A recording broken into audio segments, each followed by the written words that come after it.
Extended form में मैं क्या पूछ रही हूँ, तुम लोग को समझ में आया ना मैं क्या पूछ रही हूँ?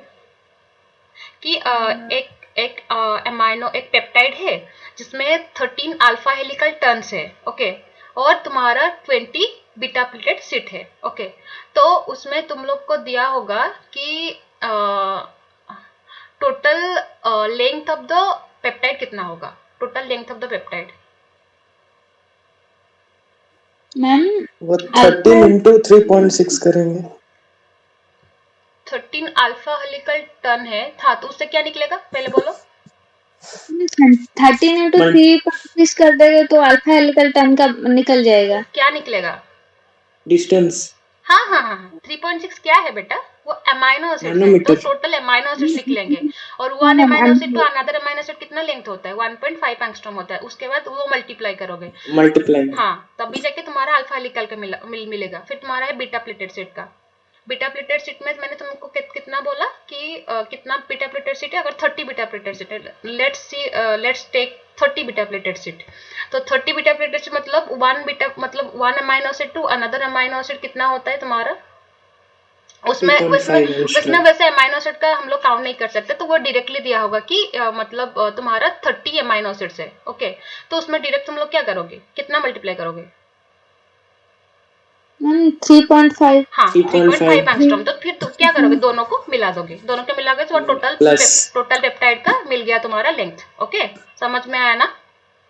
मतलब ऐसे टाइप आते हैं। हाँ मतलब ऐसा टाइप आता है हायर लेवल में। लाइक ये मैंने तुम्हें बोला लाइक सबसे अगर डिफिकल्ट आएगा इस तरह का आएगा, सबसे डिफिकल्ट नहीं मतलब मीडियम वाला। और डिफिकल्ट भी अगर तुम लोग को चाहिए करने का तो मैं नेक्स्ट वाला करवाऊंगी, नहीं मतलब मैं क्वेश्चन डाल दूंगी एग्जाम में, ओके।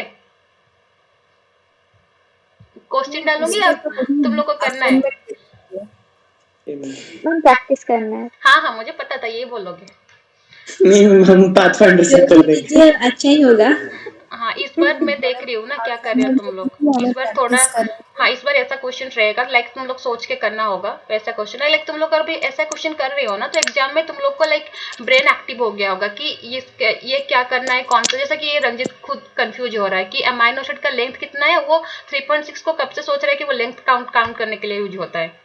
तो वही कि ऐसा करोगे, क्वेश्चन बार बार क्वेश्चन करोगे तो तुम लोग को कंफ्यूजन नहीं होगा। क्वेश्चन देखोगे दिमाग में आ जाएगा, इसका अगला स्टेप क्या है, इसका अगला स्टेप क्या है, दिमाग में आते रहेगा। तो वही तो दिमाग को हमेशा एक्टिव रखने के लिए प्रैक्टिस करना लाइक मस्ट है, लाइक 100%।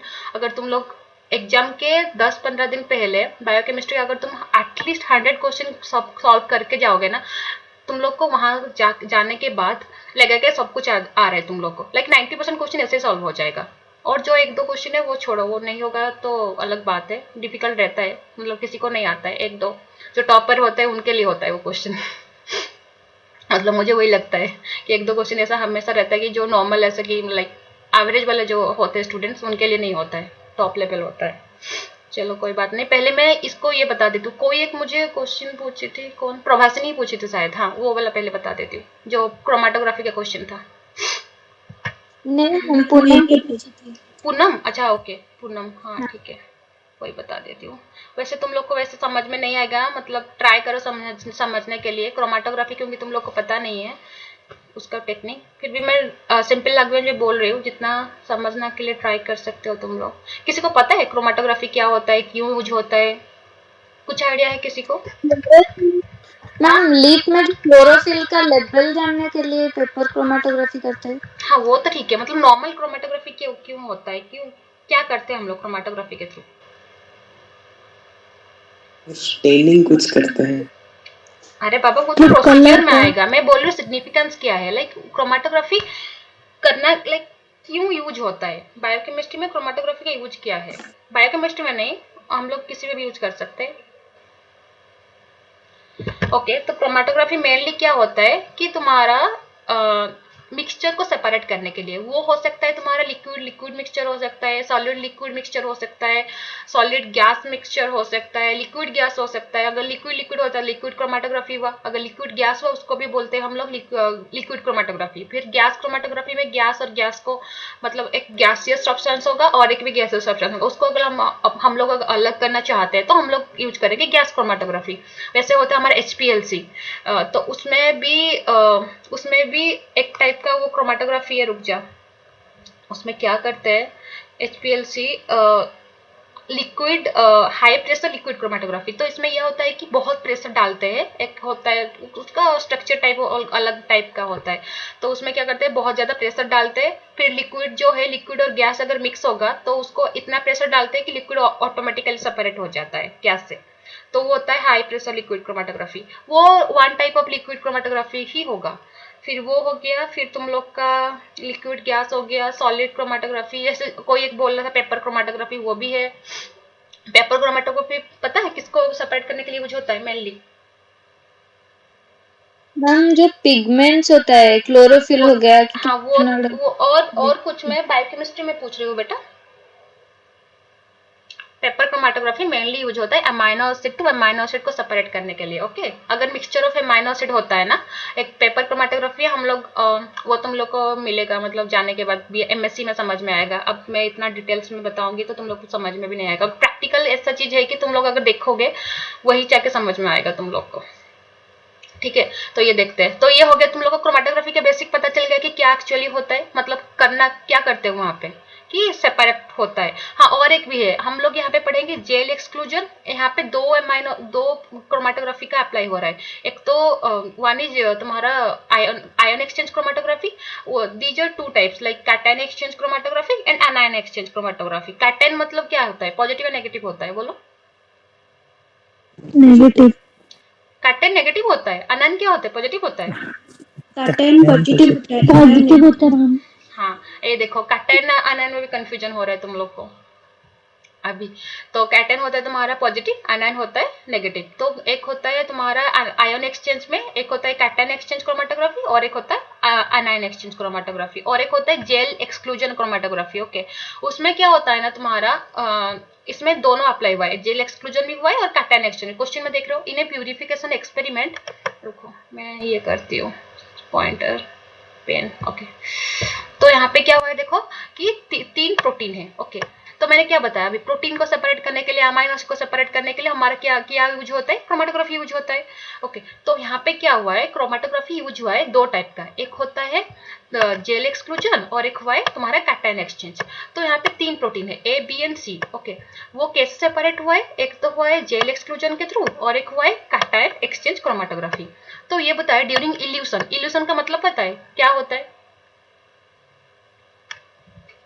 इल्यूट होना मतलब क्या होता है? सेपरेशन करने के बाद।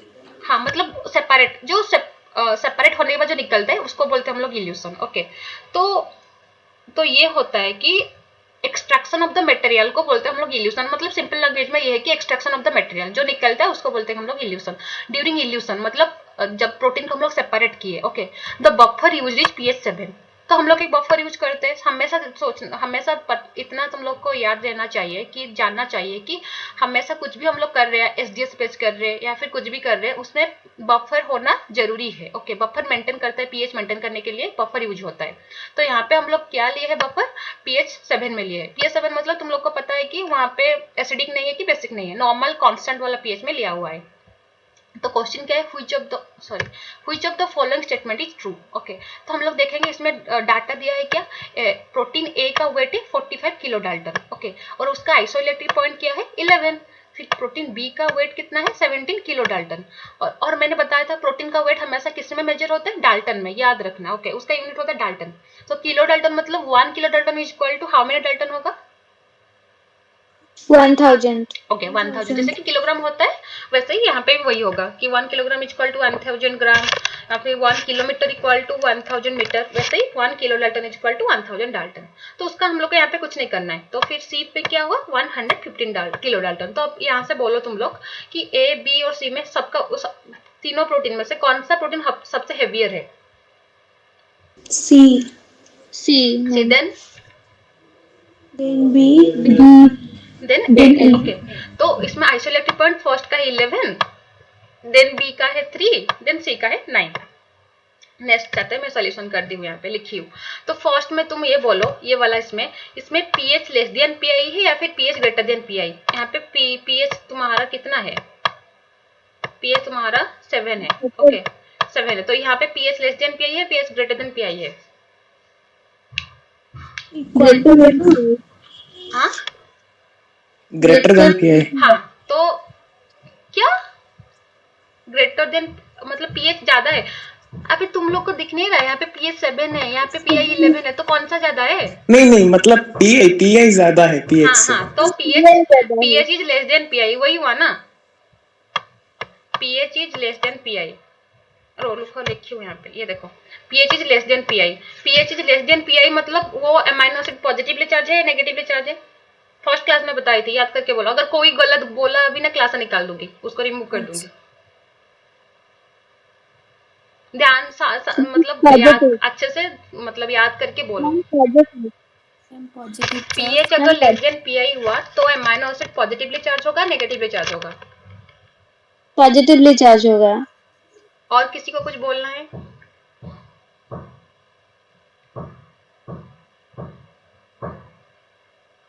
ये किसने बोला, ये किसने बोला?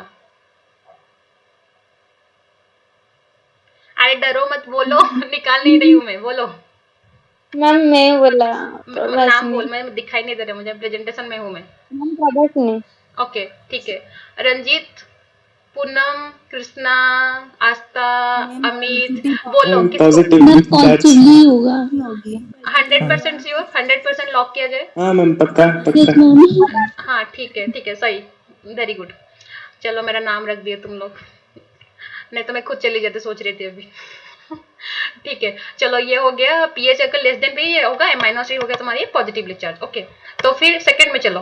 सेकंड में क्या है तुम्हारा? आइसोइलेक्ट्रिक पॉइंट 3 है, तो ये क्या है? पीएच लेस देन पीआई है, पीएच ग्रेटर देन पीआई है?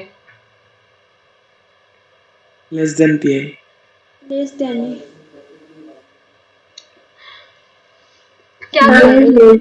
क्या बोल रहे हो रंजित? फिर से बोलो। नहीं मैं मतलब उल्टा बोल दिया। मतलब ग्रेटर देन लेस देन पता है भी?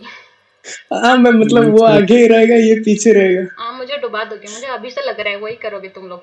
क्या फिर से सोच के बोलो, पीएच ग्रेटर देन पीआई है, पीएच लेस देन पीआई है? PH greater than P I. हाँ, मतलब पी आई छोटा है, पीएच बड़ा है। दिख रहा है यहाँ पे पीएच 7 है, यहाँ पे पीआई 3 लिखा हुआ है। 7 इज ग्रेटर देन 3, मतलब पीएच इज ग्रेटर देन, ये भी समझाओ तुम लोग को, पीएच ग्रेटर देन नहीं मैम, नहीं मैम। तो ये हाँ ठीक है, पीएच ग्रेटर देन पीआई, तो अमाइनो एसिड कौन सा चार्ज होगा, नेगेटिव या पॉजिटिव होगा, बोलो? नेगेटिव। Okay, very good. तो फर्स्ट में था pH less than pi, positively charge हुआ, ये हो गया तुम्हारा नेगेटिवली चार्ज। ओके, ये फर्स्ट था तुम्हारा पॉजिटिव। ओके, तो फिर थर्ड में चलो, ये लिखा हुआ है 9। Okay, pH less than pi है या पीएच ग्रेटर देन? अब रंजीत, अगर तुम बोल रहे हो ना, अगर सच में गलत बोल रहे, अब निकाल दोगे सच में। हाँ मैम। हाँ बोलो, जल्दी बोलो। PH less than pI. PH less than P I है। हाँ, तो कौन सा चार्ज है ये? नेगेटिवली। पॉजिटिव। भगवान मुझे उठा लो। Ma'am positively charge. सबको मार मैम डालूंगी मैं, और खुद भी मर जाऊंगी। तो ये हो गया तुम्हारा पॉजिटिवली चार्ज। ओके, तो ये बोलो कि यहाँ पे 11 है, ओके पीआई, यहाँ पे 9 है, तो कौन सा ज्यादा पॉजिटिवली चार्ज होगा? 11 वाला। तो इसमें हम लोग डाल देते 2 पॉजिटिव। ओके, तो ये हो गया तुम्हारा खत्म बात, ये तुम्हारा एक बार खत्म हो गया। अब मैं तुम लोग को समझाऊंगी कि एक जेल एक्सक्लूजन क्रोमेटोग्राफी होता क्या है। ओके, तो जेल एक्सक्लूजन क्रोमेटोग्राफी ऐसे होता है कि अगर रुको, ऐसे पकड़ लो, ये एक ट्यूब है ऐसा। ओके ओके, तो इसमें एक ट्यूब है। ओके, यहाँ पे हम लोग क्या डाले? पॉजिटिव मतलब एबीसी प्रोटीन डाले। ये एक ए प्रोटीन है, एक सी का प्रोटीन हम लोग पकड़ लेते हैं, क्योंकि वेट ज्यादा है तो उसका साइज भी ज्यादा होगा, तो सी ए हो गया। बी तुम्हारा और तो थोड़ा छोटा, और ए, सॉरी ये ना ए मैंने बड़ा कर दिया, कोई बात नहीं, ये हो गया तुम्हारा ए। ओके, ये तुम्हारा ए हो गया। ओके, ये छोड़े, काट दो। ओके, सी बी ए ऐसे है करके। तो अभी क्या हो रहा है, जेल एक्सक्लूजन में ऐसे होता है कि ऐसे तुम्हारा बीड्स पैक होता है।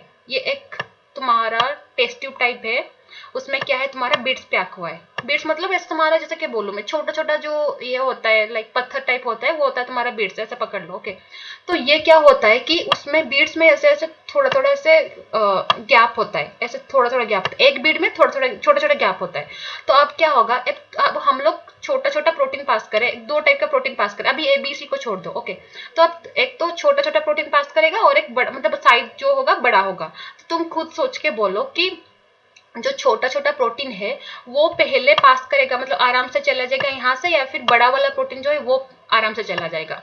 बीड्स पूरा पैक हुआ है ऐसे, ओके। और बीड्स में जो है ना छोटा छोटा जो स्पेस है वो लाइक ऐसे है, देखो बीड्स का मैं दिखा रही हूँ, ऐसे बीड्स होगा ना, ऐसे बीड्स होगा, ओके। वो बीड्स में ऐसे छोटा छोटा गैप होगा जिसमें ना कोई भी अमाइनो एसिड लाइक कोई भी प्रोटीन आ सकता है, मतलब अंदर आ सकता है, ओके। ऐसे ऐसा होगा। तो अब तुम खुद बोलो कि हम लोग छोटा प्रोटीन भी पास करें और बड़ा प्रोटीन भी पास करें, तो पास करने के बाद कौन सा प्रोटीन पहले आएगा, मतलब ये जो टेस्ट ट्यूब है उसके, इसको एक्चुअली बोलते हैं फाल्कन, ओके, फाल्कन ट्यूब बोलते हैं। तो मैं इसका शेप ऐसे ही होता है फाल्कन ट्यूब का। तो तुम बोलो कि कौन सा प्रोटीन आगे आएगा, कौन सा प्रोटीन बाद में आएगा, लाइक बड़ा वाला प्रोटीन आगे आएगा या फिर छोटा वाला प्रोटीन आगे आएगा? छोटा आगे आएगा। छोटा वाला आगे आएगा। और किसी को कुछ बोलना है? ओके, सबके सब गलत है, ओके। तो वही हुआ कि क्यों छोटा वाला आगे नहीं है, सबसे आगे बड़ा वाला आएगा, क्योंकि मैंने बोला ना अभी यहाँ पे स्पेस है, तो छोटा वाला प्रोटीन क्या होगा, यहाँ पे अटक जाएगा, यहाँ पे अंदर चला जाएगा, बड़ा वाला प्रोटीन तो निकल जाएगा ना। अब तुम लोग को छोटा छोटा गैप है, उसमें तुम्हारा छोटा छोटा प्रोटीन जो है ना वो वहां पे चले जाएंगे, लाइक जो बीड्स है ना वहां जाके लग जाएंगे, गैप है ना, तो छोटा प्रोटीन वहां पे फिट हो जाएगा, तो निकलेंगे कैसे? तो अभी बीड्स के ऊपर पैक हुआ है, समझ में आ रहा है ना मैं क्या बोल रही हूँ, कि बीड्स में गैप है, तो उसमें जो छोटा छोटा प्रोटीन पास करेंगे ना वहां पे जाके लग जाएंगे, वहां पे फिट हो जाएंगे, वो निकलेंगे ही नहीं।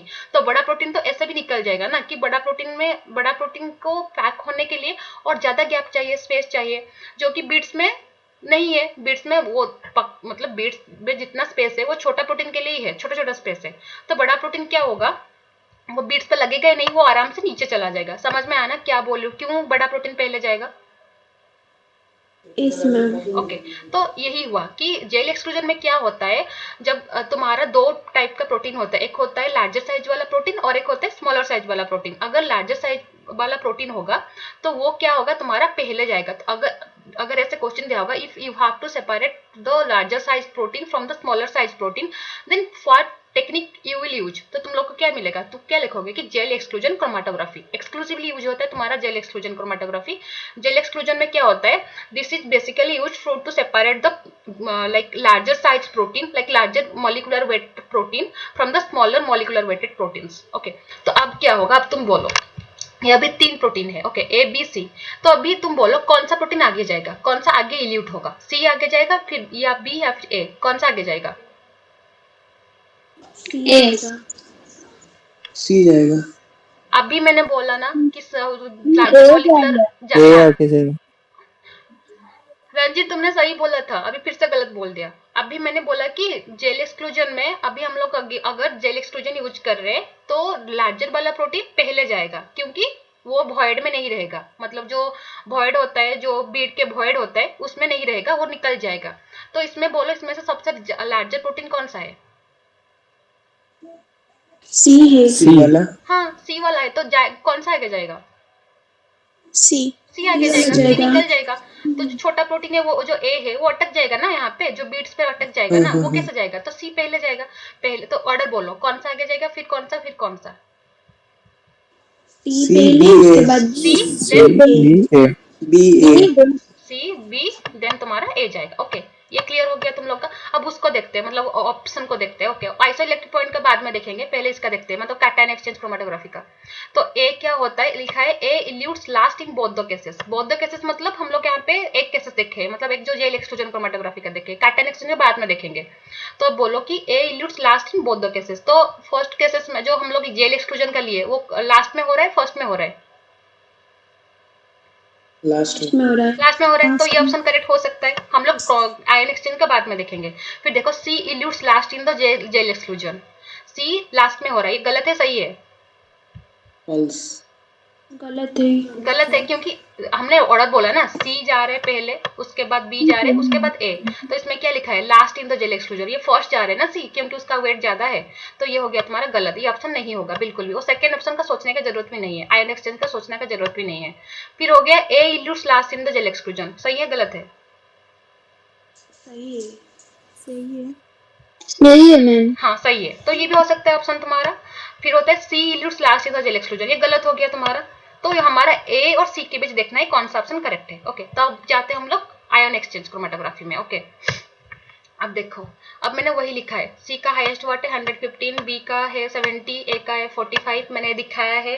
सी पहले जाएगा, सी पहले जाएगा क्योंकि उसका वेट सबसे ज्यादा है, फिर बी जाएगा, फिर ए जाएगा, ये हो गया। फिर आयन एक्सचेंज में क्या होता है कि इतना याद रखो, मतलब तुम लोग को अभी तो मतलब ये मैकेनिज्म बता नहीं सकती वो कैसे क्या होता है, टेक्निक कैसे होता है, बस इतना याद रखो कि कैटायन एक्सचेंज में क्या होता है, कैटायन एक्सचेंज होता है मतलब वो पॉजिटिव चार्ज जो अमाइनो एसिड या फिर प्रोटीन है वो एक्सचेंज करता है, मतलब खुद क्या होना चाहिए, वो एक्सचेंज करता है, तो वो खुद क्या होना चाहिए,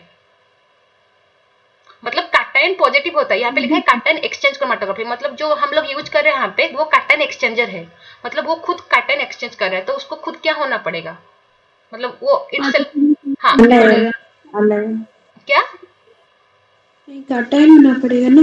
अरे मतलब सुनो, पॉजिटिव। कैटायन मैं बोल रही हूँ कि कैटायन एक्सचेंजर है वो, मतलब वो पॉजिटिव आयन, यहाँ पे तुम कैटायन आयन का मत सोचो, यहाँ पे मैं बोल रही हूँ कैटायन एक्सचेंजर है वो, मतलब वो कैटायन एक्सचेंज करता है, तो वो क्या होगा, वो खुद क्या होना चाहिए,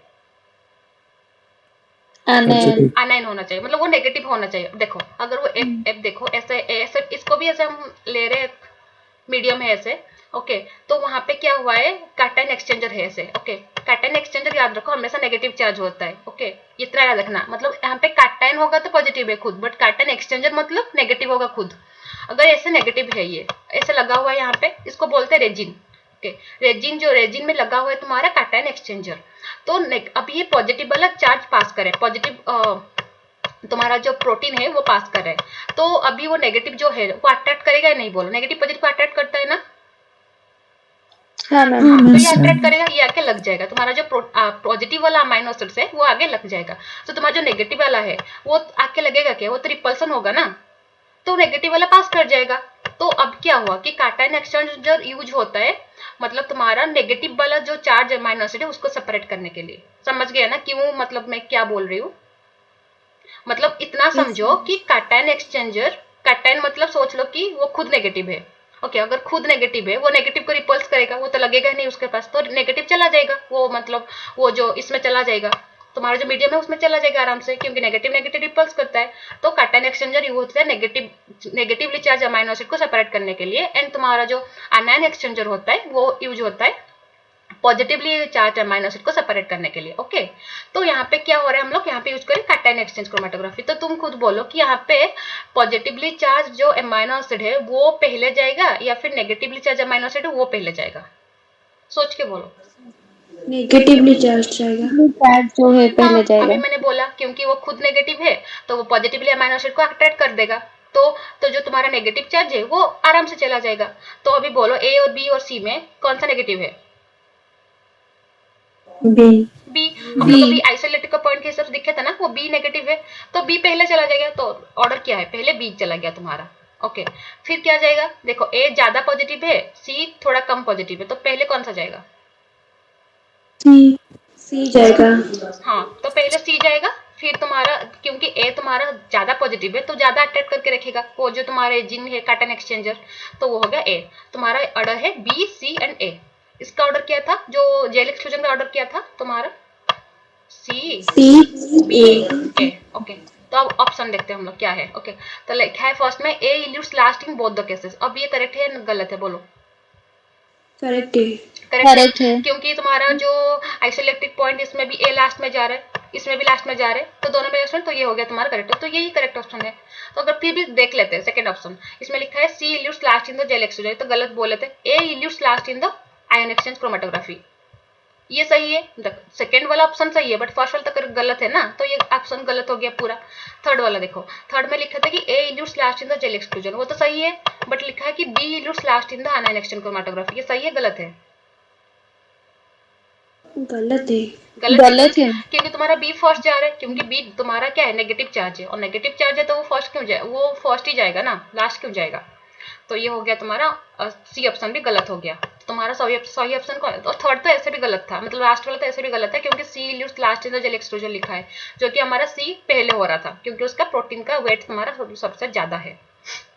तो तुम्हारा फर्स्ट वाला ऑप्शन करेक्ट है कि A elutes last in both the cases, क्योंकि ए खुद उसका वेट कम है तो ये वॉइड में लग के अलग जाके वो पैक हो जाएगा, तो ये हो जाएगा तुम्हारा लास्ट में।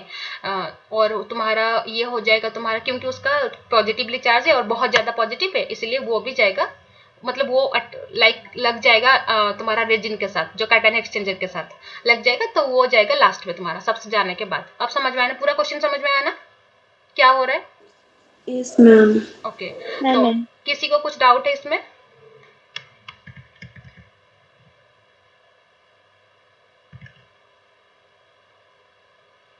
मैम हाँ बोल। मैम यहाँ पे जेल इलेक्ट्रोफोरेसिस वो भी होगा और क्रोमेटोग्राफी भी, हाँ, मतलब दो जेल एक्सपेरिमेंट। इलेक्ट्रोफोरेसिस बेटा, ये जेल इलेक्ट्रोफोरेसिस नहीं है। इलेक्ट्रोफोरेसिस एक अलग टेक्निक है, ये ना क्रोमेटोग्राफी है। इलेक्ट्रोफोरेसिस अलग है, उसमें ना तुम्हारा साइज, चार्ज, लाइक बहुत सारे रेशियो देखते हैं, उसके हिसाब से सेपरेट होता है, उसमें बहुत कुछ होता है। 2D जेल इलेक्ट्रोफोरेसिस, तो उसके बाद तुम्हारा होता है SDS पेज इलेक्ट्रोफोरेसिस। ओके, तो ये अलग है, तुम्हारा क्रोमेटोग्राफी है। तो क्रोमेटोग्राफी का दो टाइप होता है, एक तो जेल एक्सक्लूजन होता है और एक कैटायन एक्सचेंज होता है। जब तुम लोग को शायद शुभम सर पढ़ाएंगे टेक्निक्स, तब तुम लोग को समझ में आएगा, रिलेट कर पाओगे ये वाला क्वेश्चन, इसलिए मैं तुम लोग को बोल नहीं रही थी। लाइक मे भी मुझे लगा कि समझ नहीं पाओगे क्योंकि टेक्निक्स नहीं पढ़े अभी तक। वैसे मतलब समझ में आया ना, लाइक कैसे क्या हो रहा है, इतना तो समझ में आया ना क्या होता है? Yes ma'am. ओके, मैम हाँ बोलो। Ma'am cation exchange chromatography returns positively charged और नेगेटिवली। सुन, कैटायन एक्सचेंज क्रोमेटोग्राफी मतलब वो खुद होगा नेगेटिव। ओके, अगर वो खुद नेगेटिव होगा, वो पॉजिटिवली चार्ज को अट्रैक्ट करेगा, तो नेगेटिव चार्ज निकल जाएगा, तो वो सेपरेट करता है नेगेटिवली चार्ज को, क्योंकि नेगेटिव चार्ज निकल रहा है, जो इल्यूट हो रहा है ना वही सेपरेट हो रहा है ना, तो वो सेपरेट करता है नेगेटिवली चार्ज अमाइनो एसिड को। ओके, अमाइनो एसिड है या फिर प्रोटीन है, जो भी है, मतलब ऐसा समझ लो, कैटायन मतलब खुद पॉजिटिव है तो वो नेगेटिव को सेपरेट करेगा, मतलब मैं तुम्हारा शॉर्टकट बता रही हूँ। और एनायन है तो वो खुद नेगेटिव है, वो तो पॉजिटिव को सेपरेट करेगा, पॉजिटिवली चार्ज अमाइनो एसिड को सेपरेट करेगा।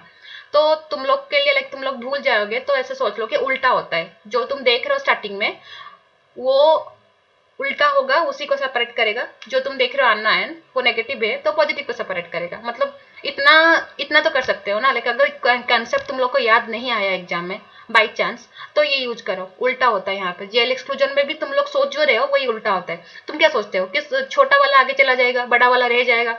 उल्टा होता है, बड़ा वाला आगे जाता है, छोटा वाला मतलब बाद में जाता है। तो ऐसे सोच लो, gel exclusion both cation exchange chromatography, ये दोनों जो सोचते हो तुम लोग वो उल्टा होता है। अगर तुम लोग सही सोच रहे हो शुरू से, तो वही कायम रखो कि हाँ ये जो सोच रहे थे हम लोग को लास्ट तक भी वही रखना है। अगर तुम लोग अभी से सोच रहे हो कि जेल एक्सक्लूजन मतलब बड़ा वाला रह जाएगा, छोटा आगे जाएगा, तो गलत है, ये उल्टा हो गया। मतलब अगर कंसेप्ट याद नहीं दे रहा है तो ऐसा याद रखो, और उसके सीधा मेरे पास और कुछ ट्रिक नहीं है। और कुछ डाउट है किसी को? अरे कोई पूछ रहा था ना, वही डाउट क्लियर हुआ ना? Yes ma'am. ओके ठीक है, चलो ठीक है, चलो पढ़ते हैं। मुझे ये क्वेश्चन समझने के लिए लग गया आधा घंटा। वाओ, अरे मैम इसमें टीफर का क्वेश्चन था। क्या क्या क्या? मैम टीफर का क्वेश्चन था, मेरा दिमाग घूमने वाओ, तूने टीएफआर के क्वेश्चन का मुझे समझाने के लिए, सोचो ऐसा क्वेश्चन आता है, तुम लोग का दिमाग ना वहां पे मतलब दिमाग खाली हो जाएगा। मैं जैसे क्वेश्चन दे रही हूँ, मुझे ये क्वेश्चन खुद सॉल्व करने के लिए मुझे 15 मिनट लगा था, 10-15 मिनट, क्योंकि मैंने टेक्निक्स थोड़ा भूल गई थी, तो मुझे टेक्निक्स थोड़ा देखना पड़ा कि क्या क्या होता है, फिर मैं क्वेश्चन सॉल्व की। मैंने इसीलिए पहले तो पूनम को पूछी कि आंसर क्या, ए आंसर ये नहीं पहले बोल, पहले तो उसने बोला जाके कि हाँ मैडम ए ही है आंसर, फिर मैंने बोला कि हाँ मैं क्लास में बता दूंगी। ऐसे ही क्वेश्चन होता है हमेशा, सब कुछ लाइक 90% क्वेश्चन ऐसे रहेगा। मैम इसलिए तो दिमाग से ऊपर ही जा रहा है। हाँ हाँ, बस मतलब सोचो कि इस टाइप का अगर क्वेश्चन आएगा, तुम लोग को दिमाग कितना एक्टिव होना चाहिए, लाइक तुम लोग को टेक्निक्स भी सब कुछ दिमाग में रहना चाहिए, ये टेक्निक में ये होता है। अगर तुम लोग जेल एक्सक्लूजन में होता क्या है, कौन सा सेपरेट होता है, वो समझ नहीं पाओगे, ये क्वेश्चन कैसे समझोगे? तो इसीलिए सब कुछ कंटिन्यूस तुम रिवाइज करने मतलब करते चलो, जो पढ़ा रहे क्लास में, पिछले क्लास में रिलेट करना। अभी देखो मैं तुम लोग को पूछा, कोई कुछ गलत बोल दिया कि पीएच अगर लेस देन पीआई है वो पॉजिटिव होगा नेगेटिव होगा, मैं इसीलिए शुरू क्लास में बोली थी। ये ऐसा एक कॉन्सेप्ट है जो कि तुम्हारा लास्ट तक काम आएगा। बायोकेमिस्ट्री का सब कुछ क्वेश्चन में काम आता है ये, मतलब जो pH is less than pi होता है तो क्या होता है, pH is greater than pi होता है तो क्या होता है, वो अगर तुम लोग को दिमाग में रह गया तो बहुत सारे क्वेश्चन ऐसे ही सॉल्व हो जाएगा। ये तो एनालिटिकल क्वेश्चन है, कॉन्सेप्चुअल क्वेश्चन है ये। कोई बात नहीं, ऐसे क्वेश्चन मतलब पूछते रहो, लाइक तुम लोग का भी क्लियर होगा, हमें बता दूंगी। क्लास में थोड़ा टाइम लग रहा है बट ठीक है, लाइक कर भी रहे हो तुम लोग ना, समझ भी रहे हो, अच्छा है। अगर शुभम सर जब पढ़ाएंगे ताकि तुम लोग को इजी होगा मतलब समझने के लिए, क्योंकि पहले मैं बता चुकी हूँ, कुछ कुछ तो बता चुकी हूँ क्या होता है। अगर फिर भी डाउट है तो मुझे पूछ लेना, मेरे पास ट्रिक बहुत सारा है। अगर तुम लोग कंसेप्ट समझना है बहुत अच्छे से और उसके बाद ट्रिक भी चाहिए तो ट्रिक मैं बता दूंगी। तो ये हो गया। तो पहले पढ़ते हैं हम लोग, कहाँ पे बोले थे, हाँ ये पढ़े थे ना, टाइप्स ऑफ प्रोटीन पढ़े थे। उसमें क्या क्या होता है, मैंने क्या बोला था, हाँ मैं अब क्वेश्चन पूछूंगी बस, ये वाला चेंज करती हूँ, मैं स्लाइड चेंज करती हूँ। हाँ तो अब बोलो, मैं नाम लेके पूछूंगी, मुझे जितना नाम याद है। पहला क्वेश्चन जाता है और अर्पिता, अर्पिता स्वाई प्रियदर्शनी जो भी है, दोनों में से है या नहीं है क्लास में? नहीं है? कोई मुझे देख के बोलो क्लास में है या नहीं।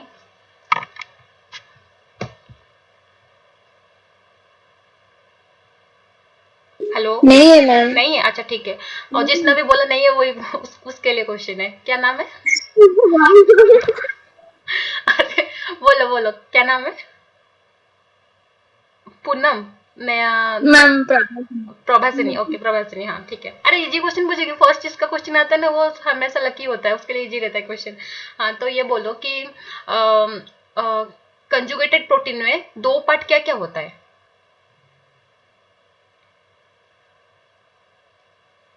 मैम एक होता है अपोएंजाइम और होता है कोफैक्टर। क्या क्या? एक होता है एपोएंजाइम और एक कोफैक्टर नॉन प्रोटीनस पार्ट जो। सुनो, हाँ वो तो ठीक है। एंजाइम क्यों बोल रहे हो बेटा? एंजाइम यहाँ हम लोग एंजाइम नहीं पढ़ रहे ना, हम लोग यहाँ पे होल बेसिस में पढ़ रहे हैं, तो उसको एंजाइम नहीं मत बोलो। तो नहीं, मैं और एक बोल रही हूँ, उससे पहले मैं बोली थी एक, मतलब उसको क्या, एक प्रोटीन पार्ट होता है उसके साथ जो लगता है उसको क्या बोलते हैं, कौन सा ग्रुप बोलते हैं?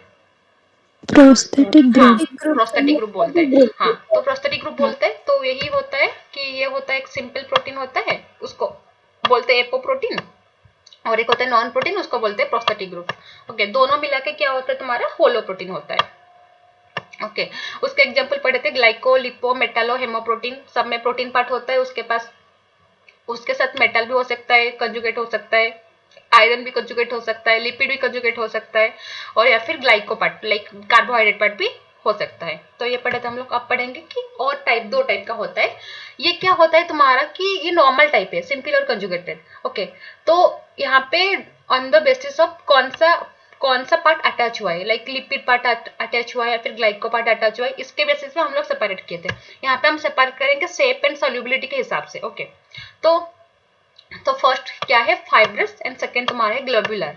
फाइब्रस मतलब क्या सोच रहे हो कि फाइबर टाइप होगा, फाइबर मतलब तुम्हारा इनसॉल्युबल होगा या फिर सॉल्युबल होगा, तुम खुद बोलो, बोलो सोच के कि Insoluble.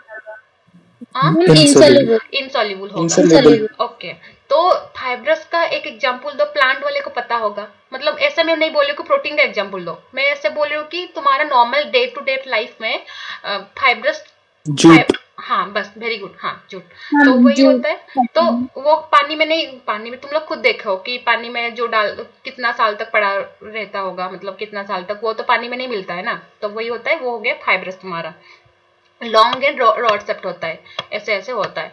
तो वो क्या होता है, इंसॉल्युबल H2O। तुम जब भी कुछ देख रहे हो ना, तुम खुद के रियल लाइफ के बेसिस पे देखो, रास्ता पे जा रहे हो, देख रहे हो ये पढ़ा हुआ है, वो खुद सोचो कि ये क्या हो सकता है, इसका क्या है, मतलब पढ़ाई के साथ वो रिलेट करो, ताकि तुम लोग को ना उसी टाइम वो याद आ जाए। तुम अगर देख रहे हो कि एक लाइक, जैसे मैंने अभी उसने बोला कि झूठ होता है जो, तो वो होता है कि उड़िया में इसको क्या बोलते हैं, झूठ बोलते हैं ना।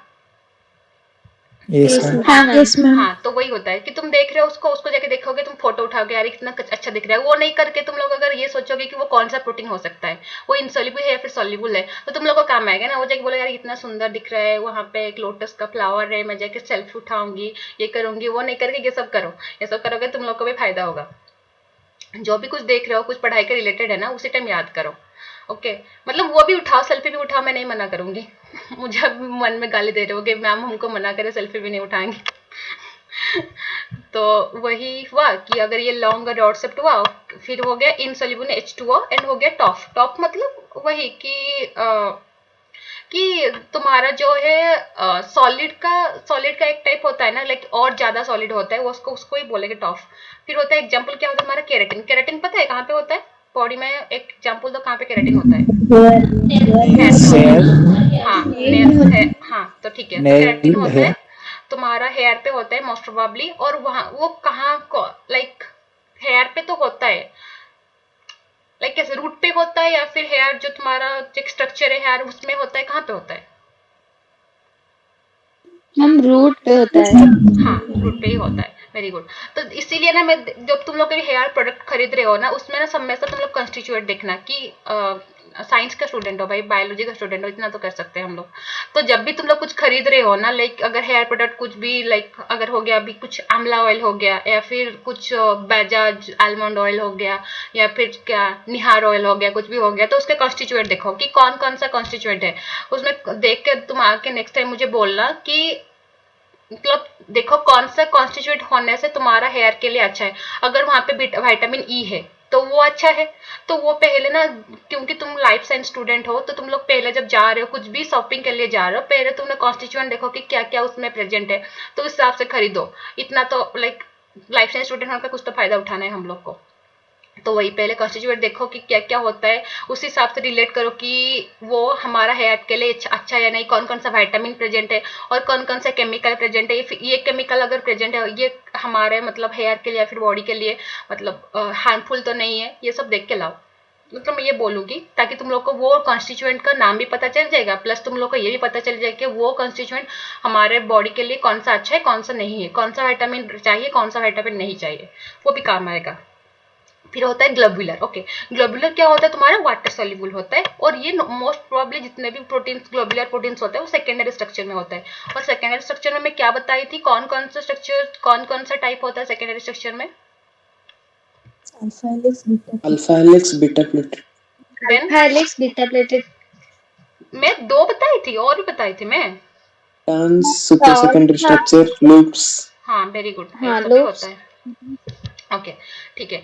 तो फिर होता है और एक होता है, देखो अगर ग्लोबुलर प्रोटीन है, अगर ऐसे एक प्रोटीन है, ओके, तो उसमें इंटीरियर प्रोटीन होता है, एक तो इंटीरियर पार्ट होता है और एक सरफेस प्रोटीन होगा। इंटीरियर में हमेशा याद रखना है कि हमेशा तुम्हारा नॉन पोलर होता है, क्योंकि वो वाटर के कंटेक्ट में नहीं आएगा, और वाटर खुद एक पोलर है। तो वाटर तो हमेशा हमारा नॉन पोलर अमाइनो एसिड होता है इंटीरियर ऑफ द प्रोटीन में। देखो valine, leucine, isolation, methionine, phenyl, तुम खुद बोलो इतने जो प्रोटीन है ये कौन सा अमाइनो एसिड का कौन सा टाइप में आ रहे हैं, याद करके बोलो। नॉन पोलर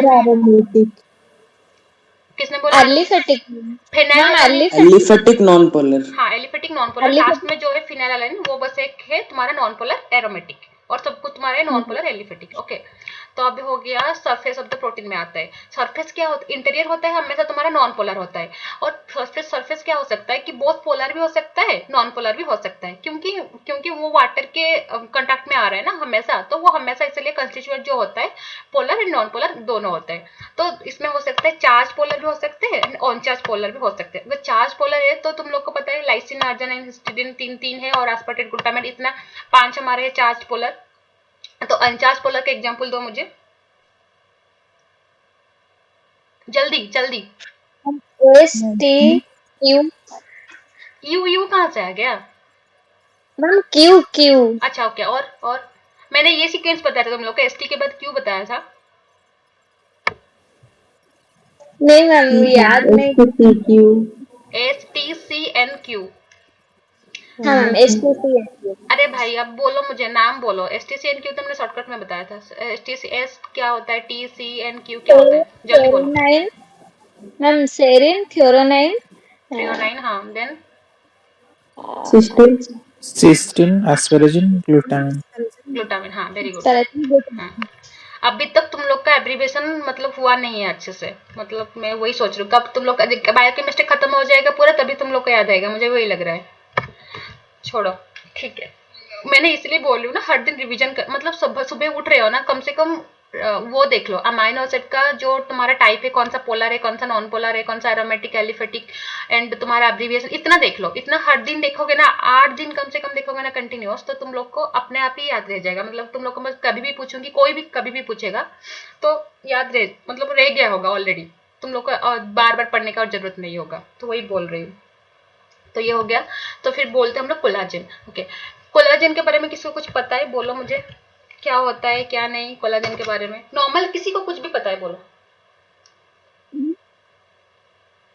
मसल में होता है कहाँ पे होता है? कोलाजन फाइबर, मसल जोर से बोलो बेटा।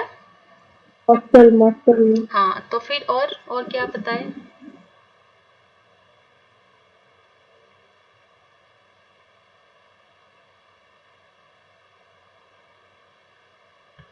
और किसी को कुछ नहीं पता है? ठीक है। और मेनली मैं देख रही हूँ किसी को, अगर तुम लोग मम्मी के लिए या फिर पापा के लिए खरीद रहे हो एंटी एजिंग जो क्रीम होता है, ओले क्रीम होता है, और क्या क्या होता है रे, मुझे नहीं याद है, जो भी है जो भी होता है उसमें देखना अगर कोलाजन का होगा कंस्टिट्यूएंट तो देख लेना कि वो होता है एक एंटी एजिंग वाला प्रोटीन होता है। ओके, इतना ये याद रखना। तो अगर देख रहे हो कि वहां पे कोलाजन का कंस्टिट्यूएंट है तो देख लेना ये एंटी एजिंग में सही कंस्टिट्यूएंट यूज हो रहा है, जो भी एंटी एजिंग क्रीम है, जो भी है, कुछ भी है। ओके, तो वो एक टाइप का होता है। और एक होता है जो हम लोग यूज करें ना, ग्लो देगा, ग्लो एंड लवली कुछ लिख लाया अभी, फेयर एंड लवली को ग्लो एंड लवली कर दिए, कुछ भी है, उसमें भी होता है ये कोलाजन का कंस्टिट्यूएंट होता है। वो ग्लो लाइक अंदर से ग्लो प्रोवाइड करने के लिए होता है। वैसे तो हमारा वाटर सबसे अच्छा है कि ग्लो प्रोवाइड करने के लिए, ग्लो देता है बाहर से, बट मोस्टली कोलाजन जो तुम्हारा केमिकल कंस्टिट्यूएंट है उसमें कोलाजन रहता है, कोलाजन मेनली रहता है। कोलाजन रहता है एंटी एजिंग क्रीम में, देन ग्लो प्रोवाइड करने में, मतलब ब्यूटी प्रोडक्ट्स जितने भी है ना ऑलमोस्ट सब में ये कोलाजन रहता है। देन तुम्हारा होता है जो स्किन तुम्हारा मॉइस्चराइजर है, जो भी यूज कर रहे हो तुम लोग ठंड के दिन में, तो जो भी है तुम्हारा जो पैराचूट है या फिर पॉन्ड्स है या फिर निविया है, जो भी है उसमें भी होता है। देखना नीचे खुद आज जाके देखना कि वहां पे क्या लिखा हुआ है, कौन कौन सा कंस्टिट्यूएंट है, फिर मुझे बोलना आगे क्या कौन कौन सा यूज हुआ है। ओके, तो ये हो गया। फिर मसल, जैसे किसने बोला कि कोलाजन यूज होता है इसके, और हाँ पिगमेंटेशन के लिए भी, जो बोलते हैं कि पिगमेंटेशन कम करने के लिए। तुम लोग को पता भी है कि मेलानिन पिगमेंट जो यूज होता है, लाइक अगर जिसमें ज्यादा होगा तो वो उसका कलर थोड़ा ब्लैकिश होता है, और जो मेलानिन पिगमेंट जितना कम होता है वो मतलब उसका कलर थोड़ा फेयर होता है। तो ये भी पिगमेंटेशन को कम करने के लिए, लाइक तुम्हारा जो कलर कम से अगर बढ़ाने के लिए, लाइक गोरा करने के लिए या फिर होता है, तो ये पिगमेंट होता है, कोलाजन यूज होता है, वो भी यूज होता है। फिर तुम्हारा और क्या है, रेडियंस बढ़ाने के लिए बहुत सारे, मतलब मैं ऑलमोस्ट बोल रही हूँ तुम्हारा जो ब्यूटी प्रोडक्ट्स है सब में कोलाजन रहता है। ओके, तो ये हो गया। ये मैंने बस नॉर्मल तुम लोग को बता था, हम लोग प्रोटीन का पढ़ेंगे, उसका क्या स्ट्रक्चर है, कैसा बनता है, सब कुछ पढ़ेंगे। ओके, तो it is the most abundant protein in the vertebrates. Vertebrates मतलब सब जूलॉजी वाले सबको पता होगा वर्टिब्रेट्स का क्या होता है, क्या होता है वर्टिब्रेट्स। वर्टिब्रल कॉलम होता है। हाँ हाँ हाँ, ठीक है, तो ये हो गया। अच्छा, बॉटनी वाले रंजित तुम बोलो हम वर्टिब्रेट या इनवर्टिब्रेट है, बोलो। वर्टिब्रेट। हाँ, वेरी गुड। अच्छा, जो बॉटनी वाला कोई पता है? ये वाला क्वेश्चन। अरे मैं ऐसे ही पूछ रही हूँ। ठीक है, तो ये हो गया तुम्हारा। कोलाजन का फंडामेंटल यूनिट क्या होता है? ट्रोपोकोलाजन। ओके, तो यहाँ पे क्या होता है 19 डिफरेंट टाइप्स ऑफ कोलाजन होता है, बहुत सारे कोलाजन टाइप का होता है। तो इसमें क्या होता है तुम्हारा रिपीटेड यूनिट क्या होता है? Glycine, X Y. एक्स और वाई क्या हो सकता है? एक्स होता है तुम्हारा प्रोलीन, ओके। वाई क्या होता है? 3,4 हाइड्रोक्सीप्रोलिन और 5 हाइड्रोक्सीलाइसिन। ओके, तो ये क्वेश्चन इतना नहीं आता है, बट कभी कभी आ जाता है कि जो कोलाजन में कौन सा जो अमाइनो एसिड सीक्वेंस रहता है कोलाजन प्रोटीन में, तो उसका जो अल्फा चेन में कौन सा रिपीटिंग यूनिट होता है, कौन कौन सा अमाइनो एसिड हो सकता है, दे सकता है ग्लाइसिन, दे सकता है प्रोलीन, दे सकता है। अगर ग्लाइसिन प्रोलीन बोथ दिया अगर लिख दोगे कि हाँ बोथ, अगर दोनों में से कुछ नहीं है तो कुछ भी नहीं है, तो कुछ भी लिखो, कुछ नथिंग, मतलब कौन सा ज्यादा है। यहाँ पे लिखा है कि अल्फा चेन में रिपीटिंग यूनिट कौन सा है, मतलब बहुत ज्यादा कौन सा है, तो रिपीटिंग यूनिट में ग्लाइसिन एक्स वाई। एक्स मतलब तुम्हारा एनी अमाइनो एसिड, एनी मतलब यहाँ पे प्रोलीन है, वाई मतलब तुम्हारा वैसे ही प्रोलीन का तुम्हारा मॉडिफाइड फॉर्म 3,4 हाइड्रोक्सी प्रोलीन, मतलब तुम्हारा जो 3 और 4 पोजीशन में या फिर 3 पोजीशन में या फिर 4 पोजीशन में तुम्हारा हाइड्रोक्सी ग्रुप लगा होगा, मतलब OH ग्रुप लगा होगा। फिर 5 हाइड्रोक्सी लाइसिन, लाइसिन का तुम्हारा जो कार्बन का ग्रुप है उसमें लगा होगा तुम्हारा OH। ओके, तो फिर क्या लिखा है यहाँ पे? Deficiency of प्रोलाइल and lysyl hydroxylase, मतलब तुम्हारा जो अगर वही वाला जो है तुम्हारा वाई में क्या लिखा हुआ है कि 3,4 हाइड्रोक्सीप्रोलिन, अगर वो नहीं होगा, वो कंस्टिट्यूएंट में वो नहीं होगा, तो तुम्हारा क्या है, कौन सा डिजीज होता है तुम्हारा? मेनली स्कर्वी होता है। स्कर्वी पता है तुम लोग को कौन सा विटामिन के एब्सेंस में होता है? Scurvy C, vitamin C. Vitamin C. C. Vitamin C. Very good. तो उसका इम्पेयरमेंट में जो प्रोलाइल और लाइसिल हाइड्रोक्सिल के इम्पेयरमेंट में और कोलाजन अगर अगर डेफिशिएंसी हुआ प्रोलाइल और लाइसिल हाइड्रोक्सिल तो कोलाजन सिंथेसिस नहीं हो पाएगा, क्योंकि वो रिपीटिंग यूनिट, अगर रिपीटिंग यूनिट में ही कुछ गड़बड़ है तो तुम्हारा कोलाजन में सिंथेसिस नहीं हो पाएगा। अगर वो नहीं हो पाया तुम्हारा स्कर भी होगा, तो जो कि है तुम्हारा विटामिन सी का डेफिशिएंसी। ओके मतलब विटामिन सी का deficiency is one cause, but second cause is that like synthesis of collagen is prohibited. Okay scurvy का दो रीजन है ये। फिर हो गया ये कोलाजन हो गया। फिर मायोग्लोबिन देखते हैं। अबे कोलाजन का मैंने डाली थी, कहाँ गया वो सिंथेसिस का, शायद नहीं डाली। ठीक है मैं दिखा दूंगी, बुक में ही देख लेना, वहाँ पे लिखा हुआ है कैसे क्या ज्वाइन हो रहा है। वैसे वो जरूरी नहीं है, अगर तुम लोग को ज्यादा जानना है कि कोलाजन कैसे फॉर्म हो रहा है, कैसे क्या हो रहा है, तो वो देख लेना। फिर पढ़ते हम लोग मायोग्लोबिन। ये जो पढ़ा रही हूँ अब से मैं जो पढ़ाऊंगी ना वो बहुत ज्यादा इंपॉर्टेंट है। इसमें से क्वेश्चन हमेशा आते हैं। Myoglobin, haemoglobin, Hill equation, then तुम्हारा क्या हाँ जो तुम्हारा जो लिमिटिंग फैक्टर्स होते हैं like oxygen haemoglobin saturation curve जो होता है कि कौन सा यूज करने से राइट शिफ्ट होता है या फिर तुम खुद देखे होगे कि मायोग्लोबिन का कर्व क्या होता है, लाइक एस कर्व होता है या फिर तुम्हारा हाइपरबोलिक कर्व होता है, वैसे क्वेश्चन आता है हमेशा। या फिर अगर ऑक्सीजन और हेमोग्लोबिन का सैचुरेशन कर्व ले रहे हैं तो अगर हम लोग बीपीजी यूज कर रहे हैं मतलब बिसफॉस्फोग्लिसरेट यूज कर रहे हैं, या फिर तुम्हारा टेम्परेचर बढ़ा रहे हैं, पीएच कम कर रहे हैं, फिर पीएच बढ़ा रहे हैं, तो फिर ऑक्सीजन सैचुरेशन जो कर्व है उसमें क्या फर्क पड़ रहा है, लाइक वो राइट शिफ्ट होता है या फिर लेफ्ट शिफ्ट होता है। वो क्वेश्चन तुम लोग खुद देखे होगे, बहुत सारे मतलब एग्जाम में ये क्वेश्चन रहता ही रहता है। तो अब से मैं जो पढ़ा रही हूँ अच्छे से सुनना, ध्यान देके सुनना, कुछ भी डाउट है मुझे पूछना, बीच में बोलना कि मैम समझ में नहीं आ रहा है मुझे, नहीं तो आगे वाला क्वेश्चन कुछ नहीं कर पाओगे। ओके तो स्टार्ट करते हैं। तो ये हुआ तुम्हारा मायोग्लोबिन। मायोग्लोबिन क्या होता है, वन टाइप ऑफ प्रोटीन है, उसमें तुम खुद देखो। ग्लोबिन क्या होता है, लाइक मायो मायो मतलब क्या होता है, कौन से रिलेटेड हो सकता है?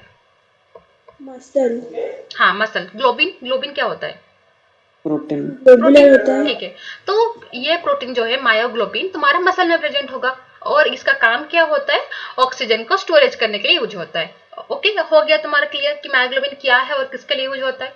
फिर हम देखते हैं कि उसमें क्या क्या है, क्या क्या अमाइनो एसिड्स है, मतलब कैसे क्या होता है, कि उसका फॉर्मेशन कैसे होता है, उसका स्ट्रक्चर कैसे, सब कुछ देखेंगे हम लोग, डिटेल्स में पढ़ेंगे। तो वो क्या है, 153 अमाइनो एसिड रेसिड्यूज है, ये याद रखने की कोई जरूरत नहीं आएगा, मैं लिखी हूँ बस। उसमें क्या है, and a single haem group. Haem मतलब वो कौन सा आइटम होगा? आयरन। आयरन, हाँ वेरी गुड। ओके तो फिर क्या होगा, जैसे कि मैंने बताया था इनसाइड में हमेशा कौन सा रेसिड्यू होना चाहिए, नॉर्मली कौन सा रेसिड्यू रहते हैं, नॉन पोलर या पोलर, कौन सा रेसिड्यू रहते हैं? Non polar. नॉन पोलर रहते हैं। हाँ तो ये हो गया तुम्हारा इनसाइड, यहाँ पे भी नॉन पोलर रेसिड्यू है। आउटसाइड में क्या होता है, both non polar and polar, जैसे कि सब प्रोटीन्स में होते हैं। नॉर्मली प्रोटीन्स में तुम्हारा जो इंटीरियर होता है वो हमेशा हाइड्रोफोबिक रहता है और नॉन पोलर रहता है, एंड आउटसाइड होता है तुम्हारा mostly polar but there can be presence of non polar amino acids. Then आता है iron atom of haem is directly attach to the nitrogen atom of histidine side chain of the globin. तो यहाँ पे हम समझेंगे कि iron atom of him मतलब अगर तुम्हारा ये ग्लोबिन है, मायोग्लोबिन है, ओके, उसका सेंटर में क्या होगा, तुम्हारा हेम होगा। हेम मतलब तुम्हारा आयरन आटम होगा, ओके, उसमें Fe होगा। तो ये क्या होता है, डायरेक्टली अटैच, अगर ये हिम होगा उसका ग्लोबिन पार्ट में होगा, ये होगा तुम्हारा सेंटर पार्ट, उसको बोलते हैं हम लोग हेम पार्ट, तो उसका ग्लोबिन पार्ट भी होगा। तो ये ग्लोबिन पार्ट में क्या होता है, वो अटैच होता है तुम्हारा नाइट्रोजन आटम को। अब पे हिस्टिडीन साइड चेन, अगर हिस्टिडीन एक है अमाइनो एसिड है, उसका जो एन टर्मिनल होता है उसमें अटैच होता है, क्या अटैच होता है, तुम्हारा जो हेम ग्रुप है वो डायरेक्टली अटैच होता है। तो वो जो हिस्टिडीन चेन है उसको हम ग्लोबिन पार्ट बोलेंगे, ऑब्वियसली है कि अमाइनो एसिड है ना, तो उसका प्रोटीन पार्ट, ये प्रोटीन का पार्ट है। तो ग्लोबिन का जो एन टर्मिनल होता है हिस्टिडीन का, वो अटैच होता है तुम्हारा सेंट्रल जो आयरन है तुम्हारा, उससे अटैच होता है डायरेक्टली। तो ये हो गया। तो हम हिम के बारे में पढ़ेंगे, मतलब जो आयरन आटम तुम्हारा है। तो ये लिखा हुआ है ग्लोबिन ऑफ मायोग्लोबिन बाइंड से, जो मायोग्लोबिन का ग्लोबिन पार्ट है मतलब जो प्रोटीन पार्ट है वो क्या होता है, बाइंड से single haem group by forming coordinate bond.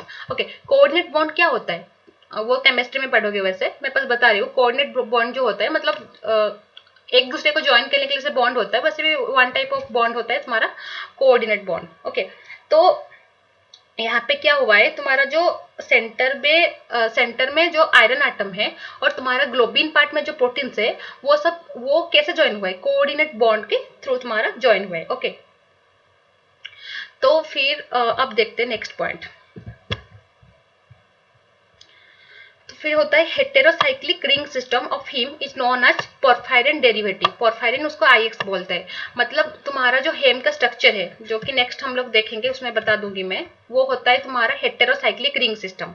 Heterocyclic मतलब क्या होता है, होमोसाइक्लिक होता है और हेटेरोसाइक्लिक। हेटेरो मतलब क्या होता है, सेम या डिफरेंट होगा, डिफरेंट डिफरेंट। डिफरेंट होगा। डिफरेंट। हाँ, तो तुम्हारा ये हेटेरोसाइक्लिक रिंग कंपाउंड फॉर्म करता है। मतलब तुम्हारा डिफरेंट एटम्स हो गए, हेटेरो मतलब different type of atoms form करते हैं साइक्लिक रिंग, तभी उसको बोलते हैं हम लोग हेटेरोसाइक्लिक रिंग। ओके, तो अब होगा it is made up of 4 pyrrole ring and 4 pyrroles are linked by methine bridges to form tetrapyrrole ring. अब तुम लोग को समझ में नहीं आएगा, मैं जो नेक्स्ट वाला डायग्राम है ना वहां पे सब कुछ बता दूंगी, यहाँ पे बस मैंने उसको लिखा है।